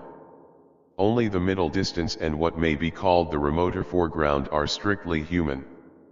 When we look very near or very far, man either vanishes altogether or loses his primacy. The astronomer looks even further afield than the sun painter and sees even less of human life. At the other end of the scale, the physicist, the chemist, the physiologist pursue the close-up, the cellular close-up, the molecular, the atomic and subatomic. Of that which, at 20 feet, even at arm's length, looked and sounded like a human being, no trace remains. Something analogous happens to the myopic artist and the happy lover. In the nuptial embrace, personality is melted down, the individual, it is the recurrent theme of Lawrence's poems and novels, ceases to be himself and becomes a part of the vast impersonal universe. And so it is with the artist who chooses to use his eyes at the near point.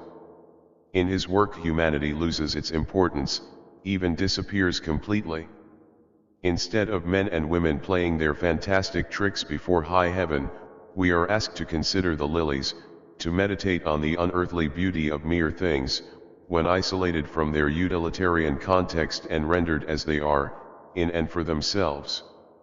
Alternatively, or, at an earlier stage of artistic development, exclusively, the non-human world of the near point is rendered in patterns.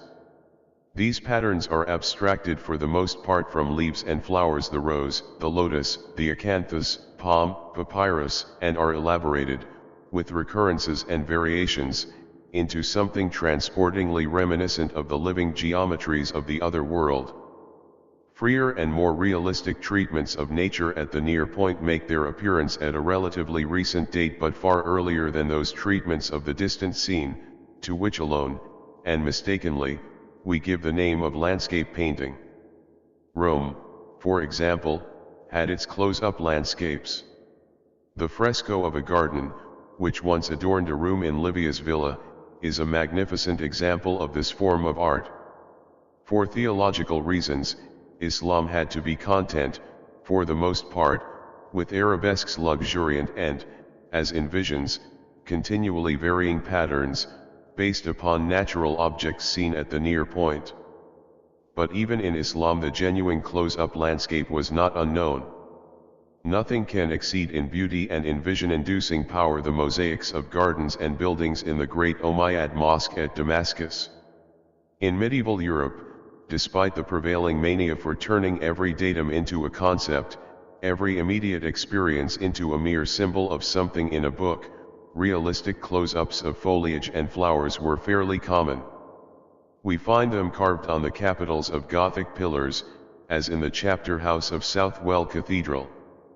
We find them in paintings of the chase paintings whose subject was that ever-present fact of medieval life, the forest, seen as the hunter or the strayed traveler sees it, in all its bewildering intricacy of leafy detail.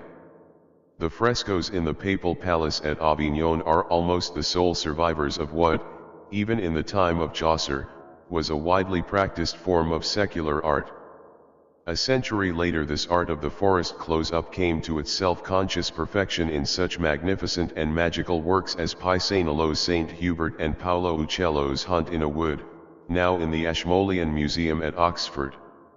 Closely related to the wall paintings of forest close-ups were the tapestries, with which the rich men of Northern Europe adorned their houses. The best of these are vision-inducing works of the highest order.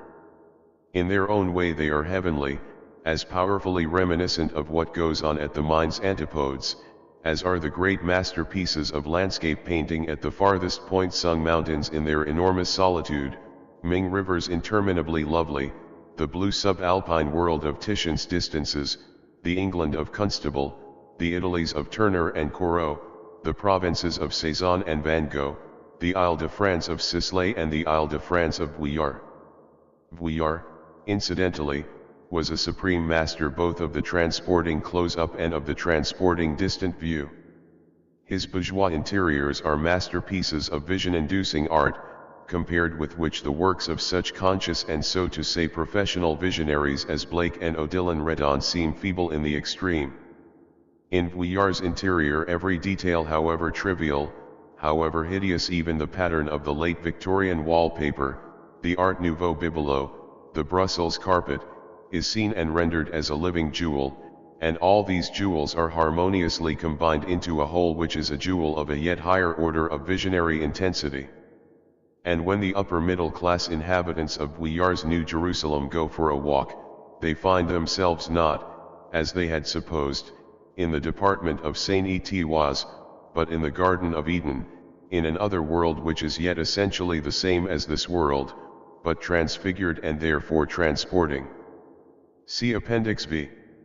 I have spoken so far only of the blissful visionary experience and of its interpretation in terms of theology, its translation into art. But visionary experience is not always blissful. It is sometimes terrible. There is hell as well as heaven. Like heaven, the visionary hell has its preternatural light and its preternatural significance. But the significance is intrinsically appalling, and the light is the smoky light of the Tibetan Book of the Dead, the darkness visible of Milton. In the journal D'une Schizophrène by Macghe. Paris. 1950, the autobiographical record of a young girl's passage through madness, the world of the schizophrenic, is called Le Pays d'Éclairement, the country of lit-upness. It is a name which a mystic might have used to denote his heaven. But for poor René, the schizophrenic, the illumination is infernal, an intense electric glare without a shadow, ubiquitous and implacable. Everything that, for healthy visionaries, is a source of bliss brings to René only fear and a nightmarish sense of unreality. The summer sunshine is malignant, the gleam of polished surfaces is suggestive not of gems, but of machinery and enameled tin. The intensity of existence which animates every object, when seen at close range and out of its utilitarian context, is felt as a menace. And then there is the horror of infinity. For the healthy visionary, the perception of the infinite in a finite particular is a revelation of divine immanence. For René, it was a revelation of what she calls the system, the vast cosmic mechanism which exists only to grind out guilt and punishment, solitude, and unreality. See Appendix 6. Sanity is a matter of degree, and there are plenty of visionaries, who see the world as René saw it, but contrive, nonetheless, to live outside the asylum. For them, as for the positive visionary, the universe is transfigured, but for the worse.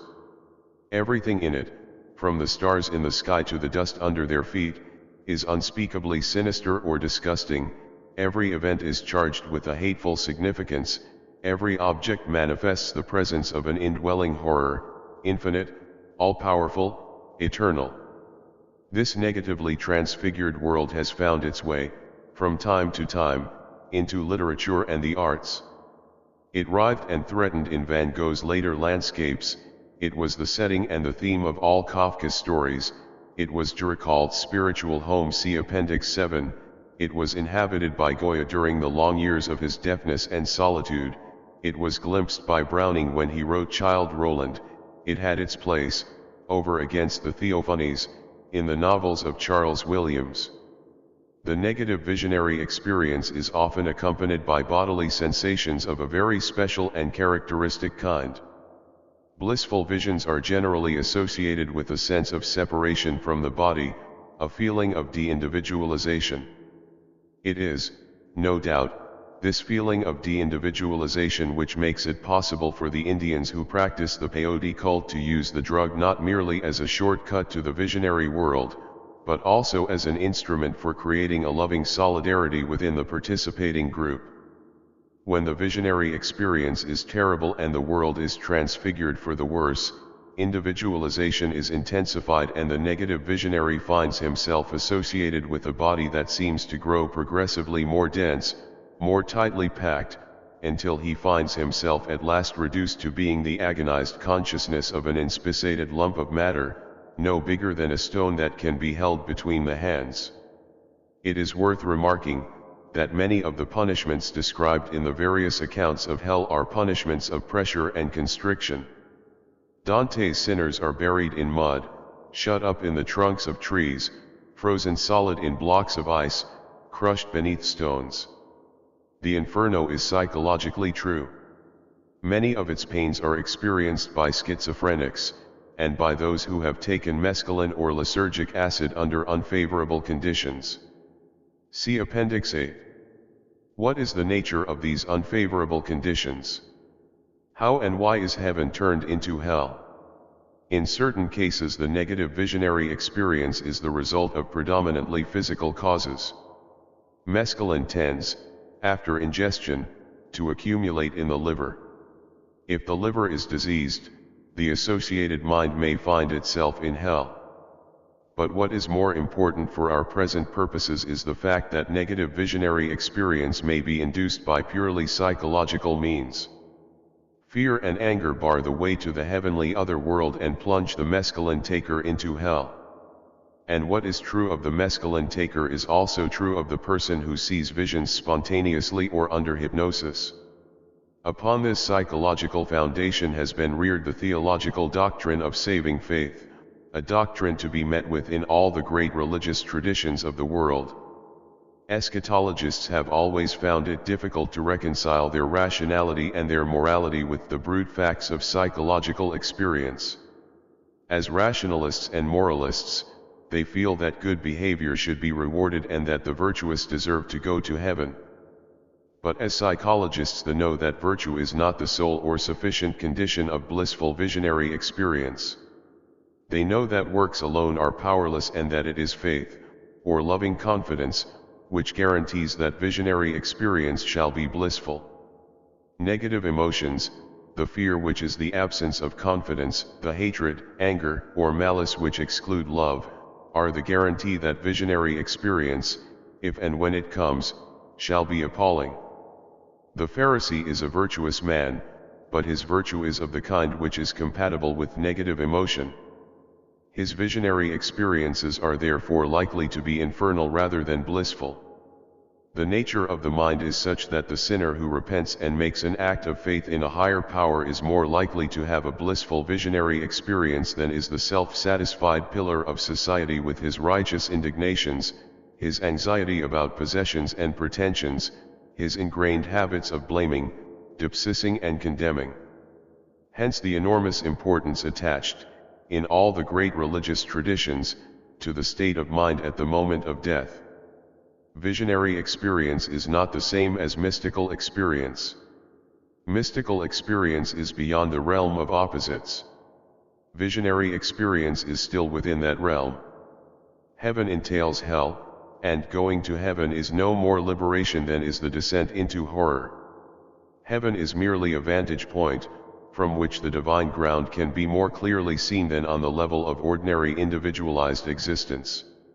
If consciousness survives bodily death, it survives, presumably, on every mental level, on the level of mystical experience, on the level of blissful visionary experience, on the level of infernal visionary experience, and on the level of everyday individual existence. In life, as we know by experience and observation, even the blissful visionary experience tends to change its sign if it persists too long. Many schizophrenics have their times of heavenly happiness, but the fact that, unlike the mescaline taker, they do not know when, if ever, they will be permitted to return to the reassuring banality of everyday experience causes even heaven to seem appalling. But for those who, for whatever reason, are appalled, heaven turns into hell, bliss into horror, the clear light into the hateful glare of the land of lit-upness. Something of the same kind may happen in the posthumous state. After having had a glimpse of the unbearable splendor of ultimate reality, and after having shuttled back and forth between heaven and hell, most souls find it possible to retreat into that more reassuring region of the mind, where they can use their own and other people's wishes, memories, and fancies to construct a world very like that in which they lived on earth. Of those who die, an infinitesimal minority are capable of immediate union with the divine ground, a few are capable of supporting the visionary bliss of heaven, a few find themselves in the visionary horrors of hell and are unable to escape, the great majority end up in the kind of world described by Swedenborg and the mediums. From this world it is doubtless possible to pass, when the necessary conditions have been fulfilled, to worlds of visionary bliss or the final enlightenment. My own guess is that modern spiritualism and ancient tradition are both correct. There is a posthumous state of the kind described in Sir Oliver Lodge's book Raymond, but there is also a heaven of blissful visionary experience. There is also a hell of the same kind of appalling visionary experience as is suffered here by schizophrenics and some of those who take mescaline, and there is also an experience, beyond time, of union with the divine ground. Appendices. Appendix I. Two other, less effective aids to visionary experience deserve mention: carbon dioxide and the stroboscopic lamp. A mixture, completely non-toxic, of 7 parts of oxygen and 3 of carbon dioxide produces, in those who inhale it, certain physical and psychological changes, which have been exhaustively described by Meduna. Among these changes the most important, in our present context, is a marked enhancement of the ability to see things, when the eyes are closed. In some cases only swirls of patterned color are seen. In others there may be vivid recalls of past experiences. Hence the value of CO2 as a therapeutic agent. In yet other cases carbon dioxide transports the subject to the other world at the antipodes of his everyday consciousness, and he enjoys very briefly visionary experiences entirely unconnected with his own personal history or with the problems of the human race in general. In the light of these facts it becomes easy to understand the rationale of yogic breathing exercises. Practiced systematically, these exercises result, after a time, in prolonged suspensions of breath. Long suspensions of breath lead to a high concentration of carbon dioxide in the lungs and blood, and this increase in the concentration of CO2 lowers the efficiency of the brain as a reducing valve and permits the entry into consciousness of experiences, visionary or mystical, from out there. Prolonged and continuous shouting or singing may produce similar, but less strongly marked, results. Unless they are highly trained, singers tend to breathe out more than they breathe in. Consequently, the concentration of carbon dioxide in the alveolar air and the blood is increased and, the efficiency of the cerebral reducing valve being lowered, visionary experience becomes possible. Hence the interminable vain repetitions of magic and religion. The chanting of the curandero, the medicine man, the shaman, the endless psalm singing and sutra intoning of Christian and Buddhist monks, the shouting and howling, hour after hour, of revivalists, under all the diversities of theological belief and aesthetic convention, the psychochemico-physiological intention remains constant. To increase the concentration of CO2 in the lungs and blood and so to lower the efficiency of the cerebral reducing valve, until it will admit biologically useless material from mind at large. This, though the shouters, singers, and mutterers did not know it, has been at all times the real purpose and point of magic spells, of mantrams, litanies, psalms and sutras. The heart, said Pascal, has its reasons. Still more cogent and much harder to unravel are the reasons of the lungs, the blood, and the enzymes, of neurons and synapses. The way to the superconscious is through the subconscious, and the way, or at least one of the ways, to the subconscious is through the chemistry of individual cells. With the stroboscopic lamp we descend from chemistry to the still more elementary realm of physics.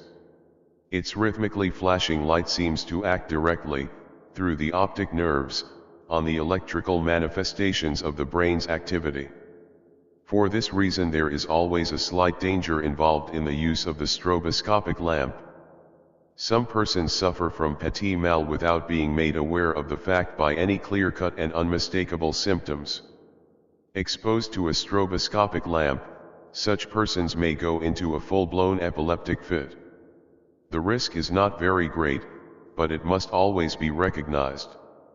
One case in 80 may turn out badly. To sit, with eyes closed, in front of a stroboscopic lamp is a very curious and fascinating experience.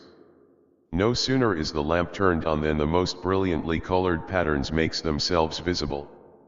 These patterns are not static, but change incessantly. Their prevailing color is a function of the stroboscope's rate of discharge. When the lamp is flashing at any speed between 10 to 14 or 15 times a second, the patterns are prevailingly orange and red. Green and blue make their appearance when the rate exceeds 15 flashes a second. After 18 or 19, the patterns become white and gray. Precisely why we should see such patterns under the stroboscope is not known. The most obvious explanation would be in terms of the interference of two or more rhythms, the rhythm of the lamp and the various rhythms of the brain's electrical activity. Such interferences may be translated by the visual center and optic nerves into something of which the mind becomes conscious as a colored, moving pattern. Far more difficult to explain is the fact, independently observed by several experimenters, that the stroboscope tends to enrich and intensify the visions induced by mescaline or lysergic acid. Here, for example, is a case communicated to me by a medical friend. He had taken lysergic acid and was seeing, with his eyes shut, only colored, moving patterns. Then he sat down in front of a stroboscope. The lamp was turned on and, immediately, abstract geometry was transformed into what my friend described as Japanese landscapes of surpassing beauty. But how on earth can the interference of two rhythms produce an arrangement of electrical impulse interpretable as a living, self-modulating Japanese landscape unlike anything the subject has ever seen, suffused with preternatural light and color and charged with preternatural significance? This mystery is merely a particular case of a larger, more comprehensive mystery, the nature of the relations between visionary experience and events on the cellular, chemical, and electrical levels. By touching certain areas of the brain with a very fine electrode, Penfield has been able to induce the recall of a long chain of memories relating to some past experience. This recall is not merely accurate in every perceptual detail, it is also accompanied by all the emotions which were aroused by the events when they originally occurred. The patient, who is under a local anesthetic, finds himself simultaneously in two times and places, in the operating room, now, and in his childhood home, hundreds of miles away and thousands of days in the past. Is there, one wonders, some area in the brain from which the probing electrode could elicit Blake's cherubim, or Weir Mitchell's self-transforming Gothic tower encrusted with living gems, or my friend's unspeakably lovely Japanese landscapes? And if, as I myself believe, visionary experiences enter our consciousness from somewhere out there in the infinity of mind at large, what sort of an ad hoc neurological pattern is created for them by the receiving and transmitting brain? And what happens to this ad hoc pattern when the vision is over? Why do all visionaries insist on the impossibility of recalling, in anything even faintly resembling its original form and intensity, their transfiguring experiences? How many questions, and, as yet, how few answers? Appendix 2. In the Western world, visionaries and mystics are a good deal less common than they used to be. There are two principal reasons for this state of affairs: a philosophical reason and a chemical reason. In the currently fashionable picture of the universe, there is no place for valid transcendental experience. Consequently, those who have had what they regard as valid transcendental experiences are looked upon with suspicion as being either lunatics or swindlers. To be a mystic or a visionary is no longer creditable. But it is not only our mental climate that is unfavorable to the visionary and mystic, it is also our chemical environment, an environment profoundly different from that in which our forefathers passed their lives. The brain is chemically controlled, and experience has shown that it can be made permeable to the, biologically speaking, superfluous aspects of mind at large by modifying the, biologically speaking, normal chemistry of the body. For almost half of every year our ancestors ate no fruit, no green vegetables, and, since it was impossible for them to feed more than a few oxen, cows, swine, and poultry during the winter months, very little butter or fresh meat, and very few eggs. By the beginning of each successive spring, most of them were suffering, mildly or acutely, from scurvy, due to lack of vitamin C, and pellagra, caused by a shortage in their diet of the B complex. The distressing physical symptoms of these diseases are associated with no less distressing psychological symptoms. See The Biology of Human Starvation by A. Keyes, University of Minnesota Press, 1950, also the recent, 1955, reports of the work on the role of vitamin deficiencies in mental disease, carried out by Dr. George Watson and his associates in Southern California. The nervous system is more vulnerable than the other tissues of the body, consequently vitamin deficiencies tend to affect the state of mind before they affect, at least in any very obvious way, the skin, bones, mucous membranes, muscles or viscera. The first result of an inadequate diet is a lowering of the efficiency of the brain as an instrument for biological survival. The undernourished person tends to be afflicted by anxiety, depression, hypochondria, and feelings of anxiety. He is also liable to see visions, for when the cerebral reducing valve has its efficiency lowered, much, biologically speaking, useless material flows into consciousness from out there, in mind at large. Much of what the earlier visionaries' experiences was terrifying. To use the language of Christian theology, the devil revealed himself in their visions and ecstasies a good deal more frequently than did God. In an age when vitamins were deficient and a belief in Satan universal, this was not surprising. The mental distress, associated with even mild cases of pellagra and scurvy, was deepened by fears of damnation and a conviction that the powers of evil were omnipresent.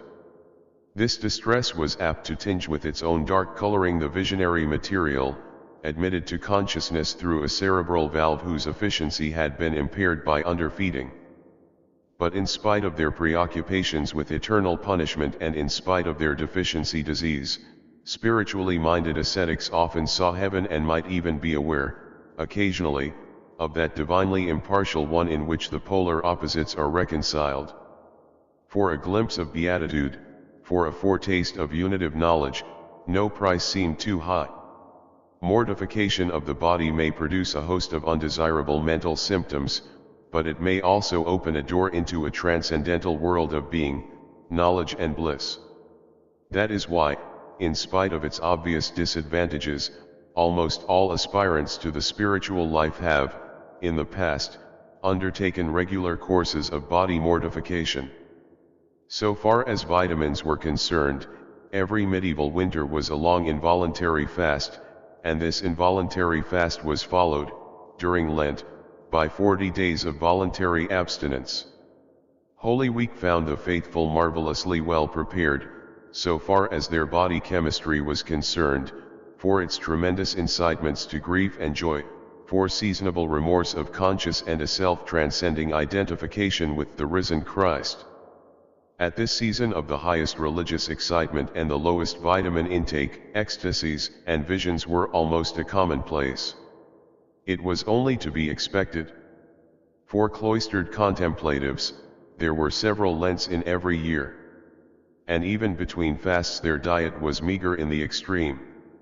Hence those agonies of depression and scrupulosity described by so many spiritual writers, hence their frightful temptations to despair and self-slaughter. But hence too those gratuitous graces in the form of heavenly visions and locutions, of prophetic insights, of telepathic discernments of spirits. And hence, finally, their infused contemplation, their obscure knowledge of the One in all. Fasting was not the only form of physical mortification resorted to by the earlier aspirants to spirituality. Most of them regularly used upon themselves the whip of knotted leather or even of iron wire. These beatings were the equivalent of fairly extensive surgery without the anesthetics, and their effects on the body chemistry of the penitent were considerable. Large quantities of histamine and adrenaline were released while the whip was actually being plied, and when the resulting wounds began to fester, as wounds practically always did before the age of soap, various toxic substances, produced by the decomposition of protein, found their way into the bloodstream. But histamine produces shock, and shock affects the mind no less profoundly than the body. Moreover, large quantities of adrenaline may cause hallucinations, and some of the products of its decomposition are known to induce symptoms resembling those of schizophrenia. As for toxins from wounds, these upset the enzyme systems regulating the brain, and lower its efficiency as an instrument for getting on in a world where the biologically fittest survive. This may explain why the cure Drs used to say that, in the days when he was free to flagellate himself without mercy, God would refuse him nothing. In other words, when remorse, self-loathing and the fear of hell release adrenaline, when self-inflicted surgery releases adrenaline and histamine, and when infected wounds release decomposed protein into the blood, the efficiency of the cerebral reducing valve is lowered and unfamiliar aspects of mind at large, including psi phenomena, visions and, if he is philosophically and ethically prepared for it, mystical experiences, will flow into the ascetic's consciousness. Lent, as we have seen, followed a long period of involuntary fasting. Analogously, the effects of self-flagellation were supplemented, in earlier times, by much involuntary absorption of decomposed protein. Dentistry was non-existent, surgeons were executioners, and there were no safe antiseptics.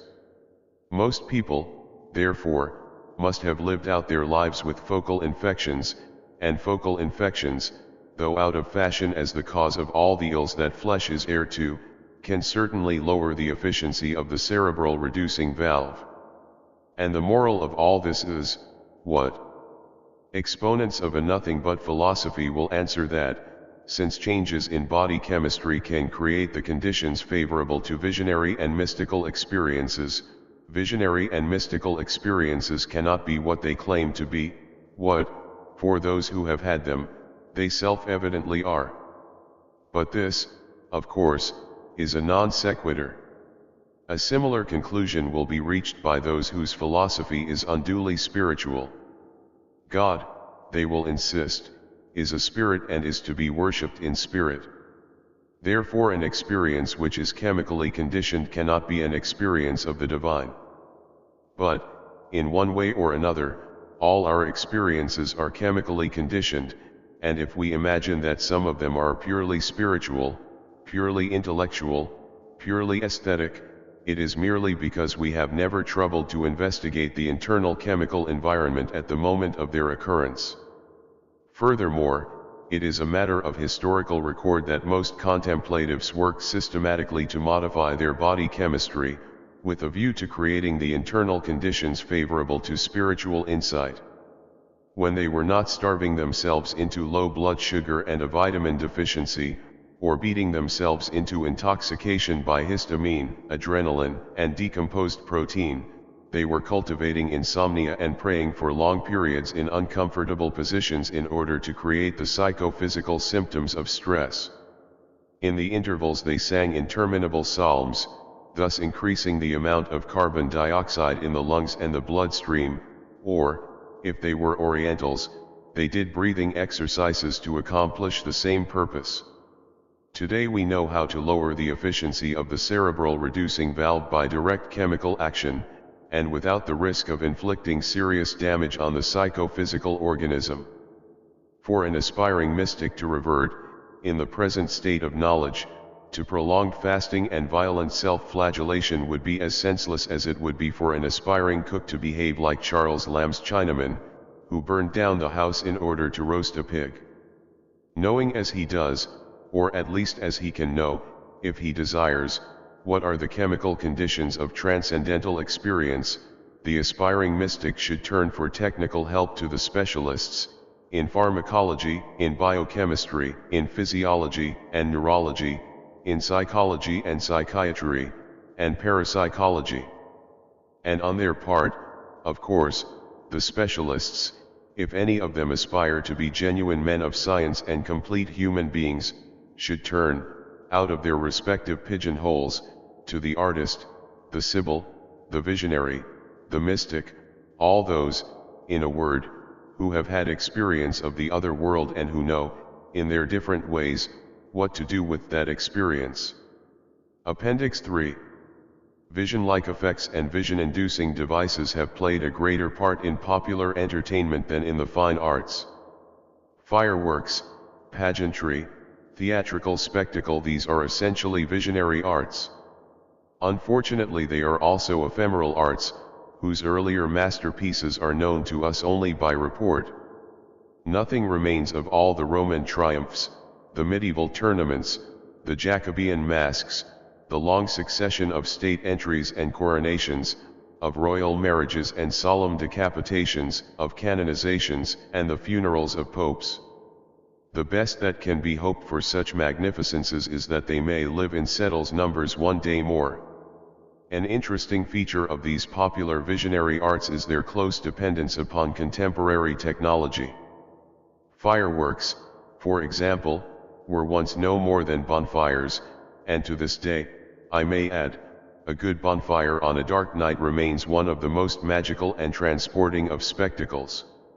Looking at it, one can understand the mentality of the Mexican peasant, who sets out to burn an acre of woodland in order to plant his maize, but is delighted when, by a happy accident, a square mile or two goes up in bright, apocalyptic flame. True pyrotechny began, in Europe at least, if not in China, with the use of combustibles in sieges and naval battles. From war it passed, in due course, to entertainment. Imperial Rome had its firework displays, some of which, even in its decline, were elaborate in the extreme. Here is Claudian's description of the show put on by Manlius Theodorus in AD 399. Mobile ponderibus descendat pegma reductis in cori specium spargentis ardua flammis cinerotet varios, et fingat mulciber orbis per tabulas impon vagos pictique citato ludant igni trabes, et non permis amorari fida per inno quasurant incendiatus. Let the counterweights be removed. Mr. Platnauer translates with a straightforwardness of language that does less than justice to the syntactical extravagances of the original, and let the mobile crane descend, lowering onto the lofty stage men who, wheeling chorus-wise, scatter flames. Let Vulcan forge balls of fire to roll innocuously across the boards. Let the flames appear to play about the sham beams of the scenery and a tame conflagration, never allowed to rest, wander among the untouched towers. After the fall of Rome, pyrotechny became, once more, exclusively a military art. Its greatest triumph was the invention by Callinicus, about AD 650, of the famous Greek fire, the secret weapon which enabled a dwindling Byzantine Empire to hold out for so long against its enemies. During the Renaissance, fireworks re-entered the world of popular entertainment. With every advance in the science of chemistry, they became more and more brilliant. By the middle of the 19th century, pyrotechny had reached a peak of technical perfection and was capable of transporting vast multitudes of spectators towards the visionary antipodes of minds which, consciously, were respectable Methodist, Puseites, utilitarians, disciples of Mill or Marx, of Newman, or Bradlaugh, or Samuel Smiles. In the Piazza del Popolo, at Ranelagh, and the Crystal Palace, on every 4th and 14th of July, the popular subconscious was reminded by the crimson glare of strontium, by copper blue and barium green and sodium yellow, of that other world, down under, in the psychological equivalent of Australia. Pageantry is a visionary art which has been used, from time immemorial, as a political instrument. The gorgeous fancy dress worn by kings, popes, and their respective retainers, military and ecclesiastical, has a very practical purpose to impress the lower classes with a lively sense of their master's superhuman greatness. By means of fine clothes and solemn ceremonies, de facto domination is transformed into a rule not merely de jure, but positively, de jure divino. The crowns and tiaras, the assorted jewelry, the satins, silks, and velvets, the gaudy uniforms and vestments, the crosses and medals, the sword hilts and the croziers, the plumes in the cocked hats and their clerical equivalents, those huge feather fans which make every papal function look like a tableau from Aida, all these are vision-inducing properties. Designed to make all too human gentlemen and ladies look like heroes, demi-goddesses, and seraphs, and giving, in the process, a great deal of innocent pleasure to all concerned, actors and spectators alike. In the course of the last 200 years the technology of artificial lighting has made enormous progress, and this progress has contributed very greatly to the effectiveness of pageantry and the closely related art of theatrical spectacle. The first notable advance was made in the 18th century, with the introduction of molded spermaceti candles in place of the older tallow dip and poured wax taper. Next came the invention of Argand's tubular wick, with an air supply on the inner as well as the outer surface of the flame.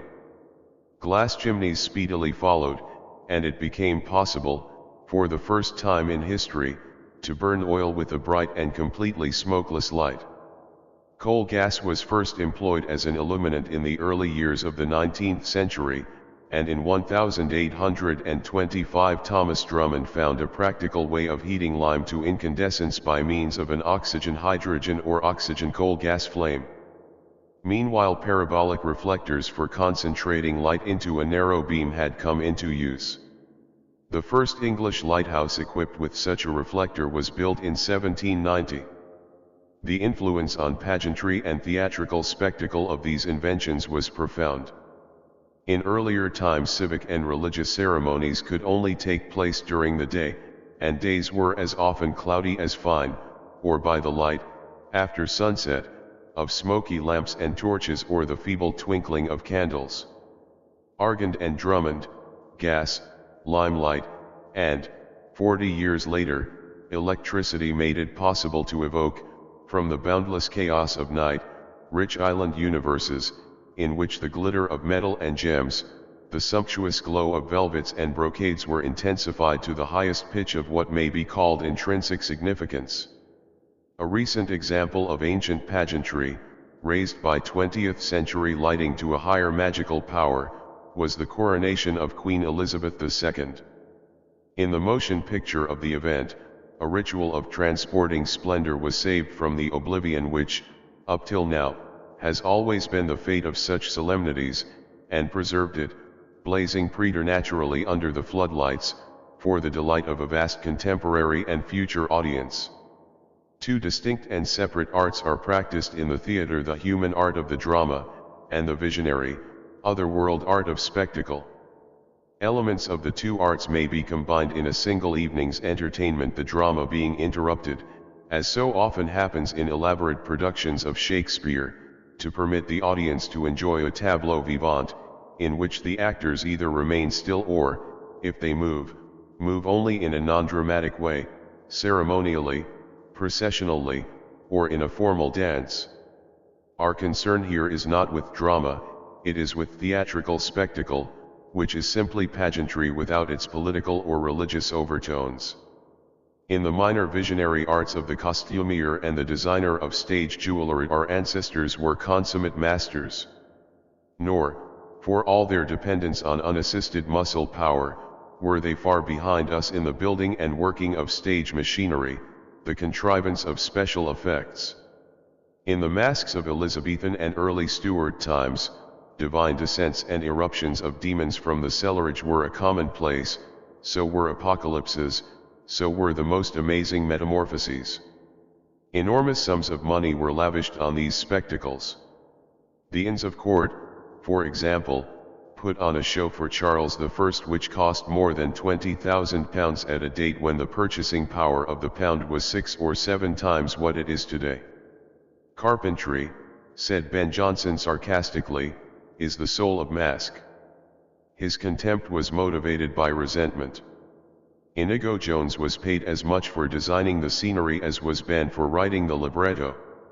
The outraged laureate had evidently failed to grasp the fact that mask is a visionary art, and that visionary experience is beyond words, at any rate beyond all but the most Shakespearean words, and is to be evoked by direct, unmediated perceptions of things that remind the beholder of what is going on at the unexplored antipodes of his own personal consciousness. The soul of mask could never, in the very nature of things, be a Johnsonian libretto, it had to be carpentry. But even carpentry could not be the mask's whole soul. When it comes to us from within, visionary experience is always preternaturally brilliant. But the early set designers possessed no manageable illuminant brighter than a candle. At close range a candle can create the most magical lights and contrasting shadows. The visionary paintings of Rembrandt and Georges D. C. Latour are of things and persons seen by candlelight. Unfortunately, light obeys the law of the inverse squares. At a safe distance from an actor in inflammable fancy dress, candles are hopelessly inadequate. At 10 feet, for example, it would take 100 of the best wax tapers to produce an effective illumination of 1-foot candle. With such miserable lighting, only a fraction of the mask's visionary potentialities could be made actual. Indeed, its visionary potentialities were not fully realized until long after it had ceased, in its original form, to exist. It was only in the 19th century, when advancing technology had equipped the theater with limelight and parabolic reflectors, that the mask came fully into its own. Victoria's reign was the heroic age of the so-called Christmas pantomime and the fantastic spectacle. Ali Baba, the king of the peacocks, the golden branch, the island of jewels, their very names are magical. The soul of that theatrical magic was carpentry and dressmaking, its indwelling spirit, its scintilla animi, was gas and limelight and, after the 80s, electricity.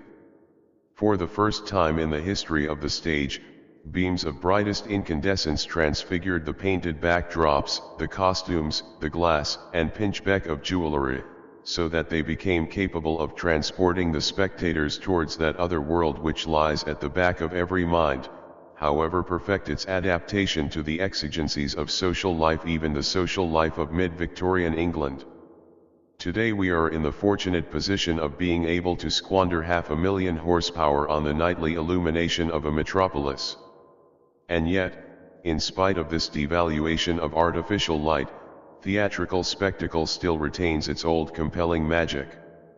Embodied in ballets, revues, and musical comedies, the soul of mask goes marching along. 1000-watt lamps and parabolic reflectors project beams of preternatural light, and preternatural light evokes, in everything it touches, preternatural color and preternatural significance. Even the silliest spectacle can be rather wonderful. It is a case of a new world having been called in to redress the balance of the old, of visionary art making up for the deficiencies of all too human drama. Athanasius Kircher's invention, if his, indeed, it was christened from the first Lanterna Magica. The name was everywhere adopted as perfectly appropriate to a machine, whose raw material was light, and whose finished product was a colored image emerging from the darkness. To make the original magic lantern show yet more magical, Kircher's successors devised a number of methods for imparting life and movement to the projected image. There were chromatropic slides, in which two painted glass discs could be made to revolve in opposite directions, producing a crude but still effective imitation of those perpetually changing three-dimensional patterns, which have been seen by virtually everyone who has had a vision, whether spontaneous or induced by drugs, fasting, or the stroboscopic lamp. Then there were those dissolving views, which reminded the spectator of the metamorphoses going on incessantly at the antipodes of his everyday consciousness. To make one scene turn imperceptibly into another, two magic lanterns were used, projecting coincident images on the screen.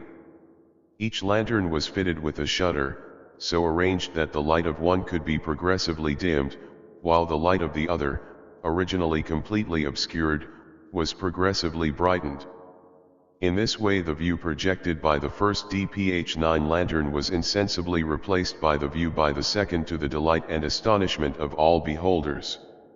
Another device was the mobile magic lantern, projecting its image on a semi-transparent screen, on the further side of which sat the audience. When the lantern was wheeled close to the screen, the projected image was very small. As it was withdrawn, the image became progressively larger. An automatic focusing device kept the changing images sharp and unblurred at all distances.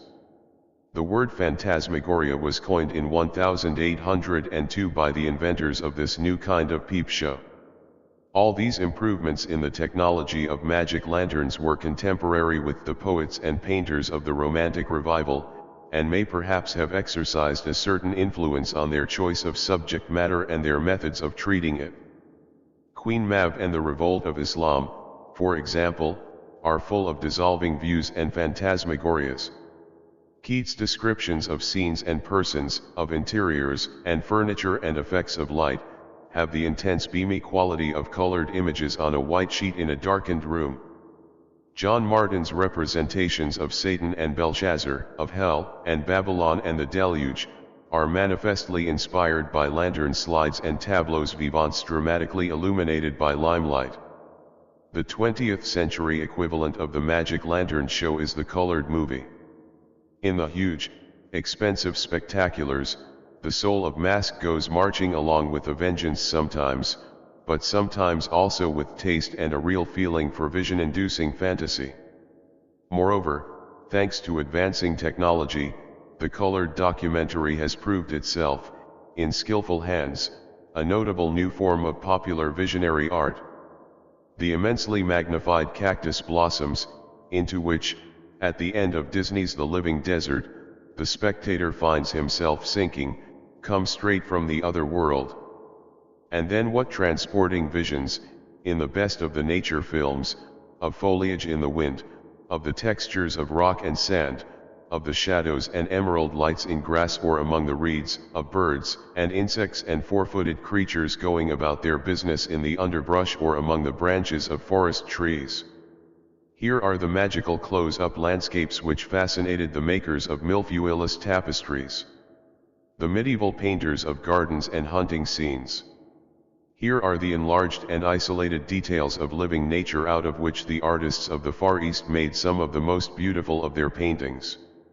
And then there is what may be called the distorted documentary, a strange new form of visionary art, admirably exemplified by Mr. Francis Thompson's film, New York, New York.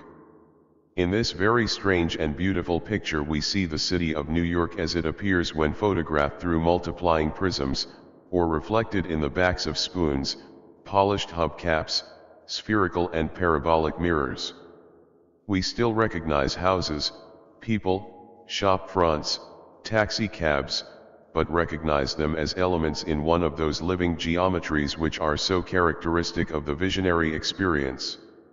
The invention of this new cinematographic art seems to presage, thank heaven, the supersession and early demise of non-representational painting. It used to be said by the non-representationalists that colored photography had reduced the old-fashioned portrait and the old-fashioned landscape to the rank of otiose absurdities. This, of course, is completely untrue. Colored photography merely records and preserves, in an easily reproducible form, the raw materials with which portraitists and landscape painters work. Used as Mr. Thompson has used it, colored cinematography does much more than merely record and preserve the raw materials of non-representational art, it actually turns out the finished product. Looking at New York, I was amazed to see that virtually every pictorial device invented by the old masters of non-representational art and reproduced ad nauseam by the academicians and mannerists of the school, for the last 40 years or more, makes its appearance, alive, glowing, intensely significant, in the sequences of Mr. Thompson's film. Our ability to project a powerful beam of light has not only enabled us to create new forms of visionary art, it has also endowed one of the most ancient arts, the art of sculpture, with a new visionary quality which it did not previously possess. I have spoken in an earlier paragraph of the magical effects produced by the floodlighting of ancient monuments and natural objects. Analogous effects are seen when we turn the spotlights onto sculptured stone. Fuseli got the inspiration for some of his best and wildest pictorial ideas by studying the statues on Monte Cavallo by the light of the setting sun, or, better still, when illuminated by lightning flashes at midnight. Today we dispose of artificial sunsets and synthetic lightning. We can illuminate our statues from whatever angle we choose, and with practically any desired degree of intensity. Sculpture, in consequence, has revealed fresh meanings and unsuspected beauties. Visit the Louvre one night, when the Greek and Egyptian antiquities are floodlit. You will meet with new gods, nymphs, and pharaohs. You will make the acquaintance, as one spotlight goes out and another, in a different quarter of space, is lit up, of a whole family of unfamiliar victories of Samothrace. The past is not something fixed and unalterable. Its facts are rediscovered by every succeeding generation, its values reassessed, its meanings redefined in the context of present tastes and preoccupations. Out of the same documents and monuments and works of art, every epoch invents its own Middle Ages, its private China, its patented and copyrighted Hellas. Today, thanks to recent advances in the technology of lighting, we can go one further than our predecessors. Not only have we reinterpreted the great works of sculpture bequeathed to us by the past, we have actually succeeded in altering the physical appearance of these works. Greek statues, as we see them illuminated by a light that never was on land or sea, and then photographed in a series of fragmentary close-ups from the oddest angles, bear almost no resemblance to the Greek statues seen by art critics and the general public in the dim galleries and decorous engravings of the past. The aim of the classical artist, in whatever period he may happen to live, is to impart order to the chaos of experience, to present a comprehensible, rational picture of reality in which all the parts are clearly seen and coherently related, so that the beholder knows, or, to be more accurate, imagines that he knows, precisely what's what. To us this ideal of rational orderliness makes no appeal. Consequently, when we are confronted by works of classical art, we use all the means in our power to make them look like something which they are not, and were never meant to be. From a work, whose whole point is its unity of conception, we select a single feature, focus our searchlights upon it, and so force it, out of all context, upon the observer's consciousness where a contour seems to us too continuous, too obviously comprehensible. We break it up by alternating impenetrable shadows with patches of glaring brightness.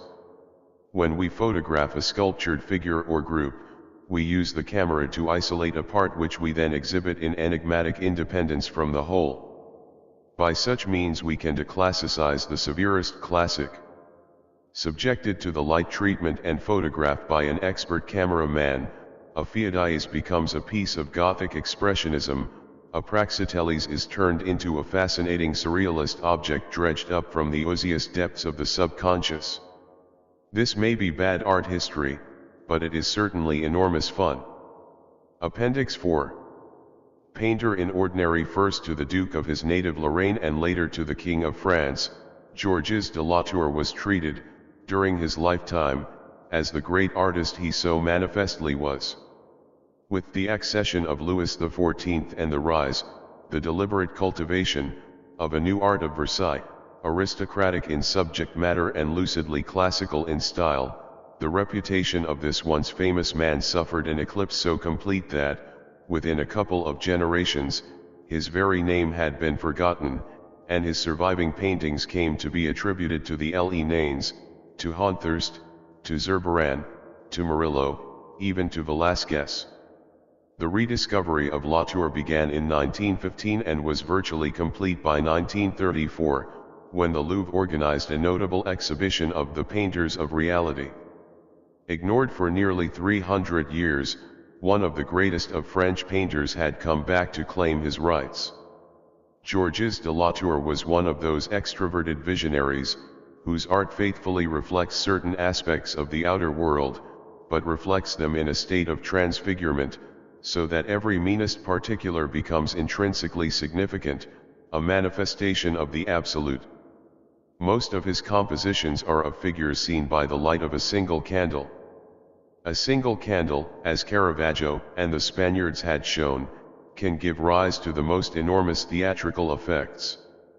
But Latour took no interest in theatrical effects. There is nothing dramatic in his pictures, nothing tragic or pathetic or grotesque, no representation of action, no appeal to the sort of emotions which people go to the theater to have excited and then appeased. His personages are essentially static. They never do anything, they are simply there in the same way in which a granite pharaoh is there, or a bodhisattva from Khmer, or one of Pierrot's flat-footed angels. And the single candle is used, in every case, to stress this intense but unexcited, impersonal there-ness. By exhibiting common things in an uncommon light, its flame makes manifest the living mystery and inexplicable marvel of mere existence. There is so little religiosity in the paintings that in many cases it is impossible to decide whether we are confronted by an illustration to the Bible or a study of models by candlelight. Is the Nativity at Rennes the Nativity, or merely a nativity? Is the picture of an old man asleep under the eyes of a young girl merely that? Or is it of Saint Peter in prison being visited by the delivering angel? There is no way of telling. But though Latour's art is wholly without religiosity, it remains profoundly religious, in the sense that it reveals, with unexampled intensity, the divine omnipresence. It must be added that, as a man, this great painter of God's immanence seems to have been proud, hard, intolerably overbearing, and avaricious. Which goes to show, yet once more, that there is never a one-to-one correspondence between an artist's work and his character. Appendix B. At the near point we are painted interiors for the most part, but sometimes also gardens. In a few compositions he managed to combine the magic of propinquity with the magic of remoteness by representing a corner of a room, in which there stands or hangs one of his own, or someone else's, representation of a distant view of trees, hills, and sky. It is an invitation to make the best of both worlds, the telescopic and the microscopic, at a single glance. For the rest, I can think of only a very few close-up landscapes by modern European artists. There is a strange thicket by Van Gogh at the Metropolitan. There is Constable's wonderful dell in Helmingham Park at the Tate. There is a bad picture, Millet Ophelia, made magical, in spite of everything, by its intricacies of summer greenery seen from the point of view, very nearly, of a water rat. And I remember a Delacroix, glimpsed long ago at some lone exhibition, of bark and leaves and blossom at the closest range. There must, of course, be others, but either I have forgotten, or have never seen them. In any case there is nothing in the West comparable to the Chinese and Japanese renderings of nature at the near point. A spray of blossoming plum, 18 inches of a bamboo stem with its leaves, tits, or finches seen at hardly more than arm's length among the bushes, all kinds of flowers and foliage, of birds and fish and small mammals. Each small life is represented as the center of its own universe, the purpose, in its own estimation, for which this world and all that is in it were created, each issues its own specific and individual declaration of independence from human imperialism, each, by ironic implication, derides our absurd pretensions to lay down merely human rules for the conduct of the cosmic game, each mutely repeats the divine tautology, I am that I am. Nature at the middle distance is familiar, so familiar that we are deluded into believing that we really know what it is all about. Seen very close at hand, or at a great distance, or from an odd angle, it seems disquietingly strange, wonderful beyond all comprehension. The close-up landscapes of China and Japan are so many illustrations of the theme that samsara and nirvana are one, that the absolute is manifest in every appearance. These great metaphysical, and yet pragmatic, truths were rendered by the Zen-inspired artists of the Far East in yet another way.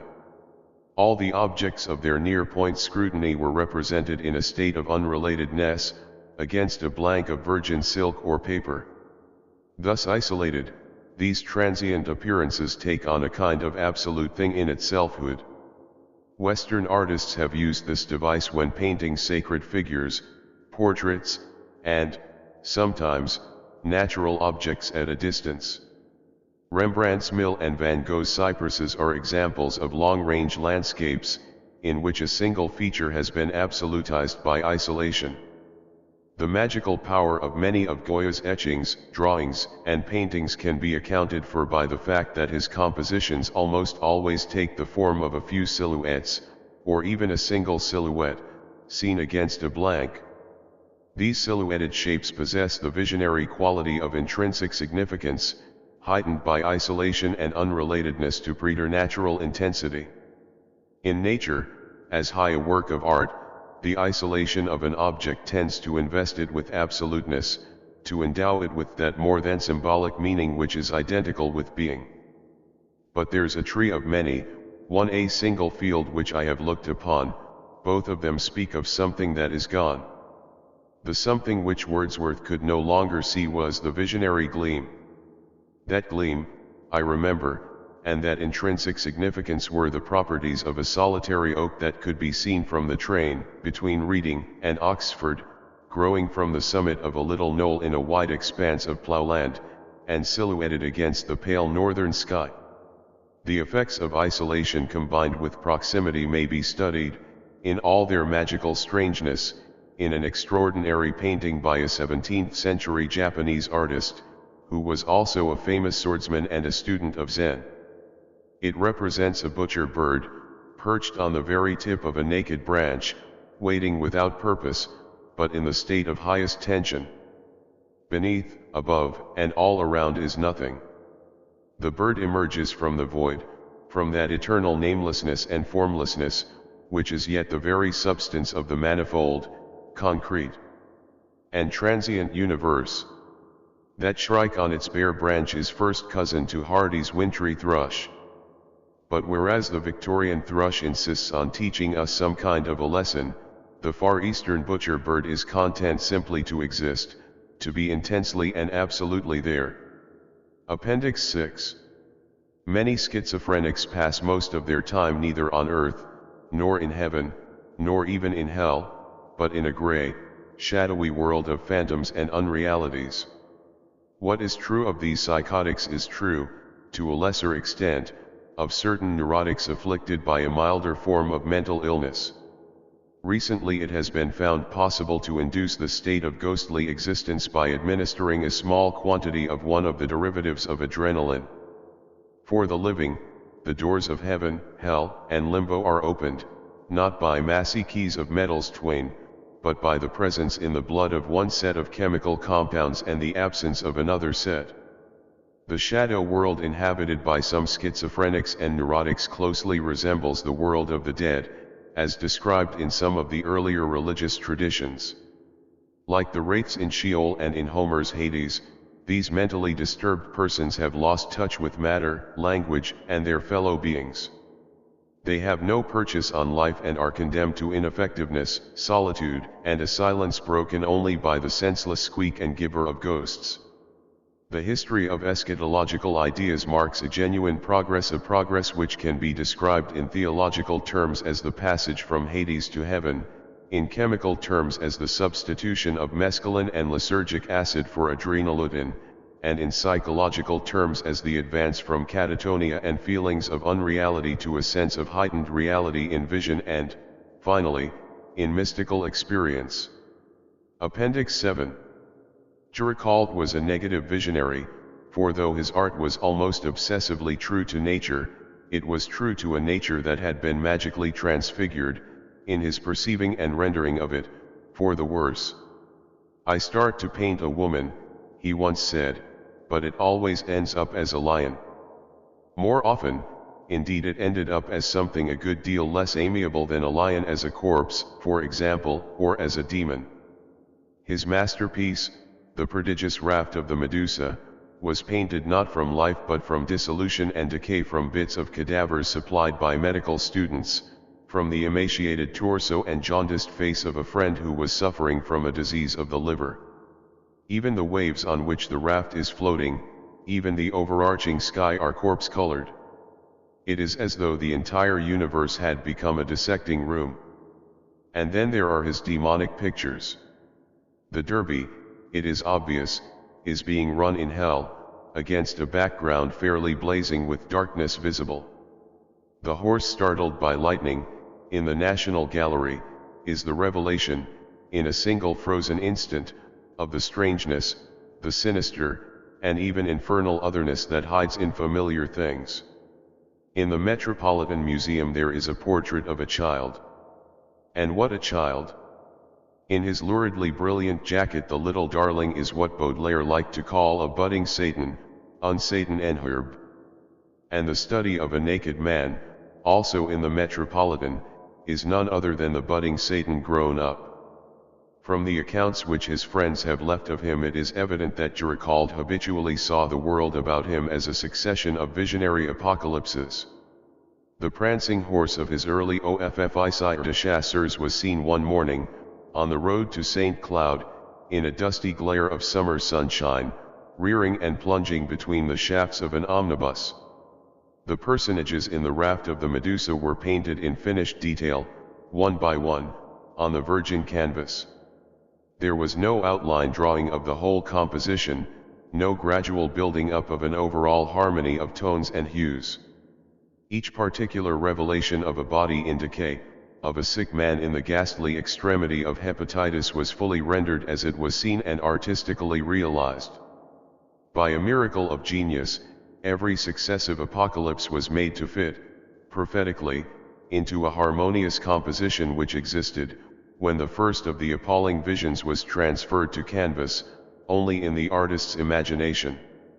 Appendix 8.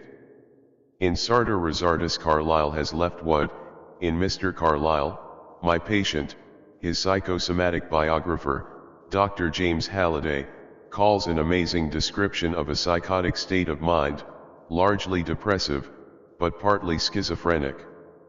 "The men and women around me," writes Carlyle, "even speaking with me, were but figures.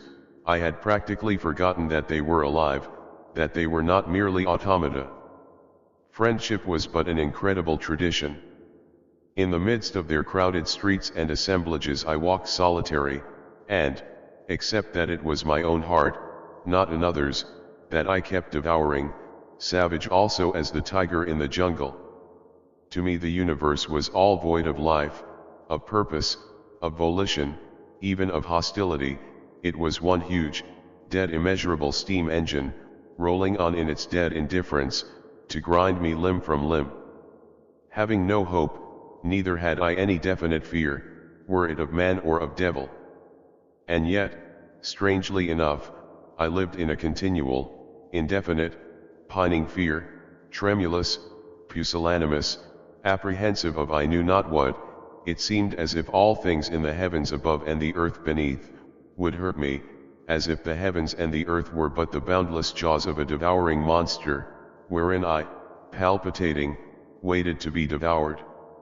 René and the idolater of heroes are evidently describing the same experience.